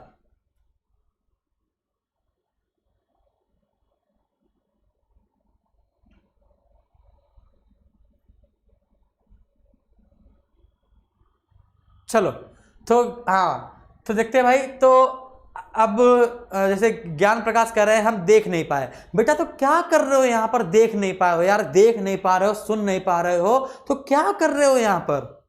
नहीं पढ़ना है, बंद कर दो। जब दिमाग एक तरीके से स्थिर रहे बेटा तब पढ़ो। दिमाग घूमेगा अगर तुम पढ़ रहे हो, दिमाग कहीं और चल रहा है, नहीं पढ़ सकते बिल्कुल भी। ठीक है ना, बिल्कुल मत पढ़ो, बंद कर दो। जब बिल्कुल कॉन्सेंट्रेट हो कि अब मुझे पढ़ना है तब पढ़ो बेटा, समझे ना। हाँ ठीक है, तो ये आपका हो गया समय, ये हो गया हमने बताया ना 4 3 2 51 और 100 और 7 है ना। ये बताया रवा पका, अका अका, मासा मोब। यहां क्या बताया हमने आपको, रवा पका। यहां बताया हमने आपको अका अका, यहां बताया मासा मोब, मासा मोव।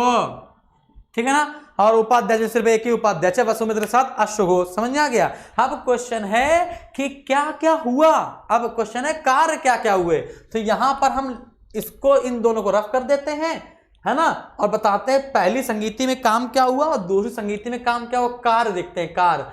तो आप बताया 3 पिटक थे हमारे पास, तो 2 पिटक पहले लिख लो। अगर आपसे कहा जाए बताइए कि सुत्त पिटक और विनय पिटक कब लिखे गए, पहली संगीति में। कहां लिखे गए, अजात शत्रु के समय। कहां लिखे गए, राजगृह में लिखे गए। कब लिखे गए, 483 BC में। कौन मरा था, गौतम बुद्ध मरे थे।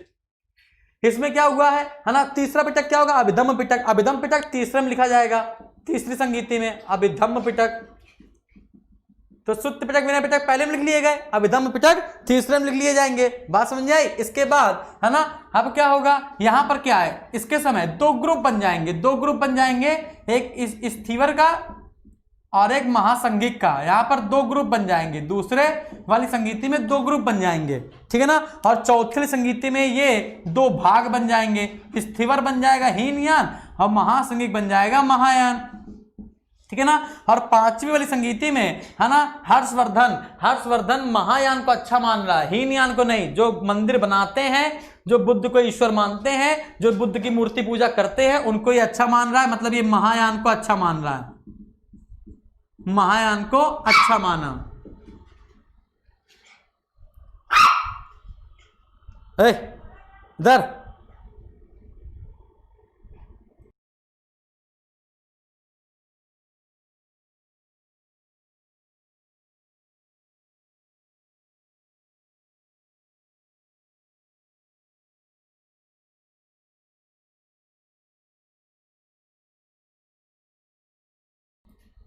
ठीक है।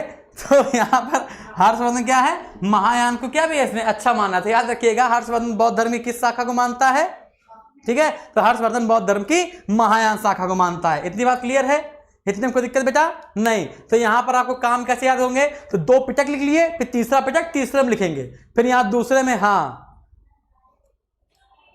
ठीक है, तो दूसरे में 2 समूह लिख लेंगे और फिर इसके चौथे में इसके 2 भाग लिख लेंगे। ठीक है ना। अब मैं आपको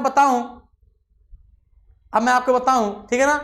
हाँ, कुत्ता नहीं बेटा, कुत्ता नहीं, पप्पी। हाँ, पप्पी सही है। ठीक है ना, कुत्ता नहीं। ठीक है, तो आगे देखते हैं। तो हीनयान और महायान, हाँ वो भी सीख रहा है। ठीक है ना। अब उसको अगला जन्म निर्वाण प्राप्ति करनी है ना, तो वो भी सीख रहा है। ठीक है, जरा सा है, बिल्कुल इतना छोटा है, वो बढ़ता ही नहीं है कल्चर पा में। तो इसको रफ कर देते हैं। तो ये आपको बात समझ में आ गई, तो ये आपको क्लियर है।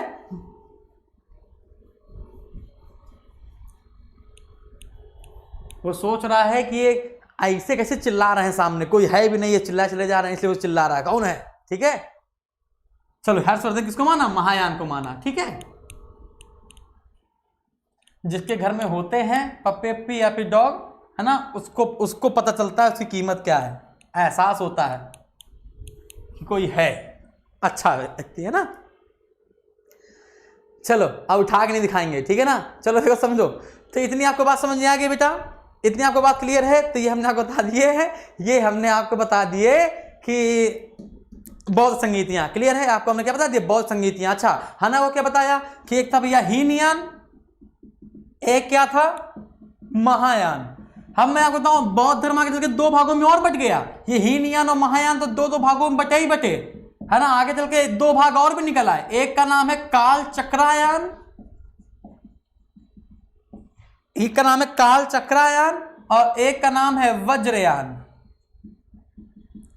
है ना। अब काल चक्रायान और वज्रयान क्या है ये समझ लीजिए, है ना। वज्रयान जब बौद्ध धर्म में तंत्र मंत्र शामिल हो जाए, जब बौद्ध धर्म में बौद्ध धर्म, है ना, प्लस तंत्र मंत्र, अगर बौद्ध धर्म में तंत्र मंत्र शामिल हो जाए तो उसको हम वज्रयान कहते हैं। अगर बौद्ध धर्म में, है ना, तंत्र मंत्र शामिल हो जाए तो क्या उसे कहते हैं, वज्रयान कहते हैं। तो भैया जादू टोना टुटका बौद्ध धर्म में भी होता है, और जादू टोना टुटका अगर जुड़ जाए बौद्ध धर्म में तो वो वज्रयान शाखा है। काल चक्रयान क्या है, काल चक्रयान ने ही तो बौद्ध धर्म बर्बाद कर दिया। ये कहता है कि, है ना, आलसी जीवन,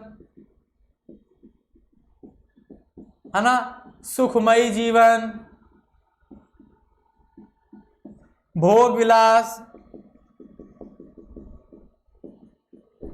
ठीक है ना। इसके बाद मतलब कि जितनी भी मतलब कि कहने मतलब ये है आनंदमय चीजें हैं, है ना, उनको भोगते चले जाओ, संसार के सुख को भोगते चले जाओ, है ना। जितनी ये सब अच्छी चीजें हैं, जितने जिसको आप अच्छा लगे, चाहे वो अच्छा हो चाहे बुरा हो, है ना, जो आपको अच्छा लगे वो करते चले जाओ। वो कौन सा है बेटा, उसे कहते हैं काल चक्रायान। क्या कहते हैं बेटा, काल चक्रायान। बात समझ आ रही, तो काल चक्रायान आपको समझ में आया कि काल चक्रायान क्या है बेटा, डन है।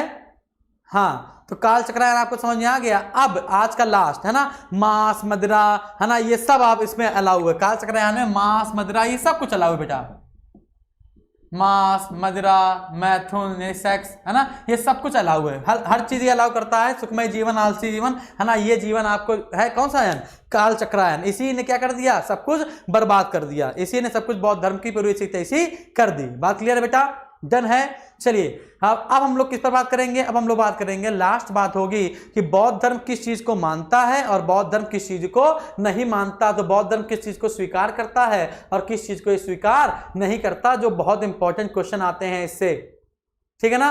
तो देखते हैं भाई बौद्ध धर्म किसको किसको स्वीकार करता है। बौद्ध धर्म कहता है जगत नश्वर है एवं क्षणिक है ना। नश्वर मतलब कि जगत जो है ना,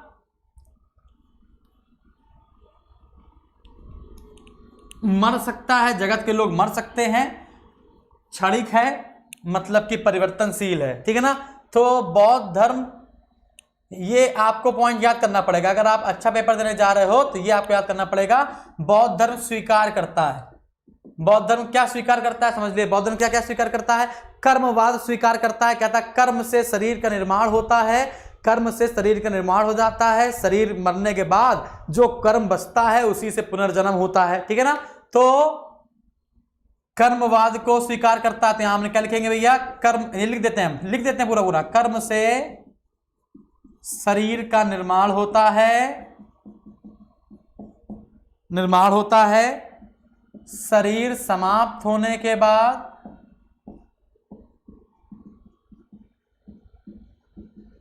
शेष कर्म जो बचते हैं से ही पुनर्जन्म होता है। यानी पुनर्जन्म पर विश्वास करते हैं लोग।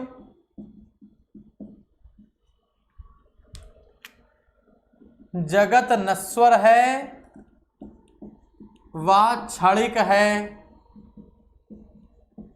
समझा गया, क्लियर है, डन है। अच्छा, पुनर्जन्म को ये मानते हैं, आपको बता दिया हमने आपको क्या है, पुनर्जन्म को मानते हैं।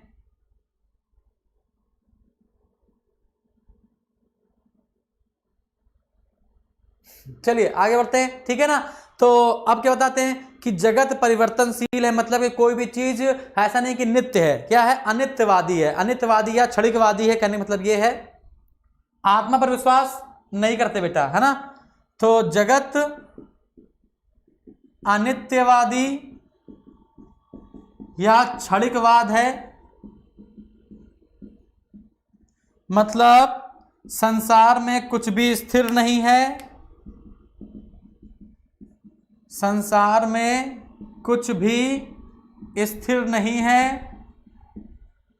सब कुछ परिवर्तनशील है, हर कोई बदल जाता है, हर चीज बदल जाती है, परिवर्तनशील है, ठीक है ना। और जो समय के साथ नहीं बदलता है ना वो गर्त में जाता है, जो समय के साथ नहीं बदलता वो गर्त में जाता है। तो अभी ये भगवत गीता का सार है परिवर्तनशील वाला, तो आपको बताया जाएगा, बताते हैं। ठीक है, तो जगत क्या है, अनित्यवादी है या क्षणिकवादी है, इतनी बात क्लियर हो गई है ना। लास्ट बताना है कि प्रयोजनवाद क्या होता है। प्रयोजनवाद को स्वीकार करता है। प्रयोजनवाद क्या होता है, किसी भी कार्य को मानव जाति के प्रति कल्याण का भाव सुरक्षित रखकर करना चाहिए। ठीक है ना, मतलब प्रयोजनवादी समझिएगा, प्रयोजन, योजन मतलब होता है योजना बनाना। प्रयोजनवाद क्या है समझिए, क्या है, किसी भी कार्य को करिए, किसी भी कार्य को करने से पहले यह भाव मन में रखना चाहिए, यह भाव मन में रखना चाहिए कि इससे मानव का कल्याण होगा, कि इससे मानव का कल्याण होगा। क्लियर है बेटा। तो आपको ये जगत नश्वर है, क्षणिक है, क्षणिकवादी आज बताया हमने, संसार में कुछ स्थिर नहीं, सब कुछ परिवर्तनशील है, कर्म से निर्माण होता है। आपको समझ में आ गया।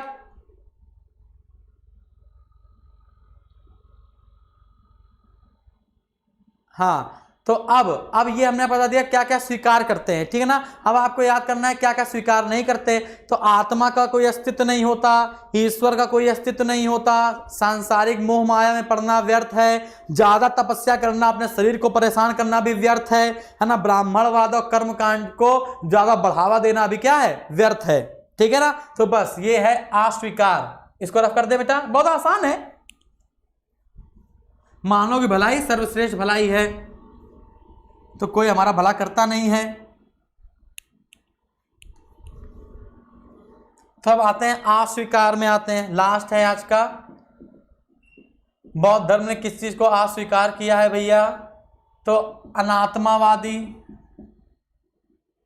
अनात्मावादी ये कहता है, अनात्मावादी मतलब कि आत्मा नहीं है।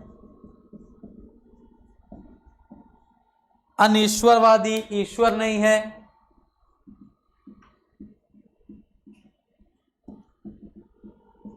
ईश्वर नहीं है। वैदिक कर्मकांड और ब्राह्मणों को बढ़ावा देना व्यर्थ है।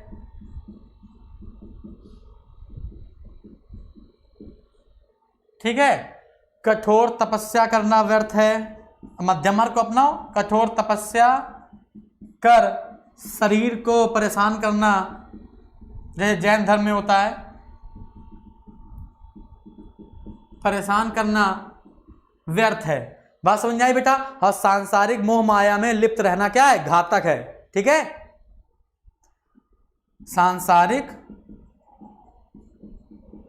मोह माया में लिप्त रहना, ये तो हर धर्म का पॉइंट है ना, मोह माया वाला हर धर्म का पॉइंट है। ठीक है ना, मोह माया में लिप्त रहना घातक है। घातक मतलब कि हानिकारक है। ठीक है ना, तो ये हो गए गौतम बौद्ध धर्म के अस्वीकार वाले पॉइंट। ठीक है बेटा, ठीक है। तो आपको इतनी बात समझ में आ गई। तो बौद्ध धर्म ने बहुत डीपली पढ़ा और अच्छे से पढ़ा है। ठीक है, आगे बढ़ा जाए, आगे बढ़ा जाए। एक क्वेश्चन मेरे मन में आ रहा है, एक क्वेश्चन मेरे मन में आ रहा है, वैभाषिक और सौत्रांतिक। ठीक है ना, हीन यान को मैं दो भागों में बांटा था ना, वैभाषिक और सौत्रांतिक। ठीक है ना, तो वैभाषिक के हम आपको 4 व्यक्ति बताते हैं जिनकी वजह से वैभाषिक हीन यान से अलग हुआ था। ठीक है ना, हाँ, तो बेटा ये बात हम आपको बताते हैं क्योंकि इंपॉर्टेंट है। ठीक है ना, और बाकी सौत्रांतिक के संस्थापक कोई है नहीं। जिसके संस्थापक होते हैं हमने उसके संस्थापक बता दिए, हम आपको 2 आते हैं और बता देते हैं, बस छुट्टी करते हैं। ठीक है ना, जैसे हीनयान है ना, हीनयान को 2 भागों में बांटा था, वैभाषिक और सौत्रांतिक।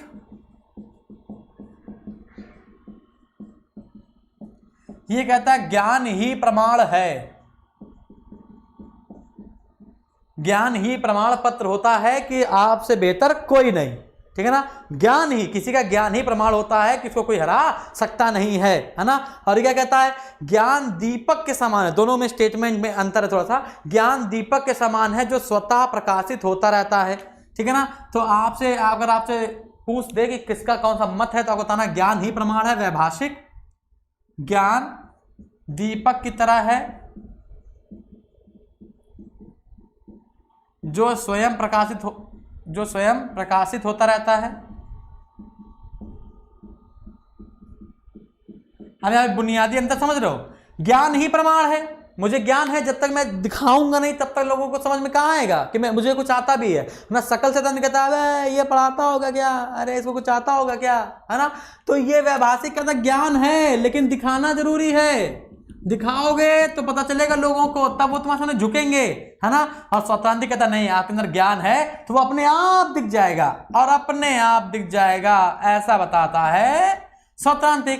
लेकिन हमें जो आज की दुनिया चल रही है उसमें वैभाषिक ठीक लगता है, क्योंकि जब तक आप दिखाओगे नहीं तब तक आपको आदमी पागल समझता रहता है, ठीक है ना। और वैभाषिक के 4 आचार्य हुए हैं आज तक। वैभाषिक के 4 आचार्य हुए हैं। उन 4 में आपके अगर 2 भी याद कर लिए तो आपका काम हो जाएगा। वसुमित्र, हमने आपको बताया, वसुमित्र हो गए, घोषक हो गए, वसुमित्र, घोषक, बुद्धदेव, है ना। वसुमित्र हो गए, घोषक हो गए, बुद्धदेव हो गए, और धर्मत्रात हो गए। क्या होगा, धर्मत्रात, धर्मत्रात, ठीक है ना। तो ये हमने आपको वैभाषिक के 4 आचार बता दिए। सौत्रांतिक में कोई आचार विचार नहीं है, ठीक है ना। तो हाँ, संग्राम मैं बता दो ना, उपसंपदा, निस्सात, उपोषक, उपोषक, समझ में आ गया, प्रवज्या, ठीक है। ये सब जब बौद्ध संघ आप में प्रवेश लोगे तो बौद्ध संघ में प्रवेश होते समय ये सारे शब्द आते हैं, है ना। बौद्ध संघ में प्रवेश लेना, 10 साल तक रहना, गुरु से बातचीत करना, है ना। ये सब वर्डिंग होती है। वर्डिंग क्या करोगे, वर्डिंग नहीं आती यार पेपर में, यार आती तो एक बार पढ़ लेना। कैवल, कैवल मतलब होता है सर्वोच्च ज्ञान। कैवल जैन धर्म से संबंधित है, कैवल का संबंध जैन धर्म से है।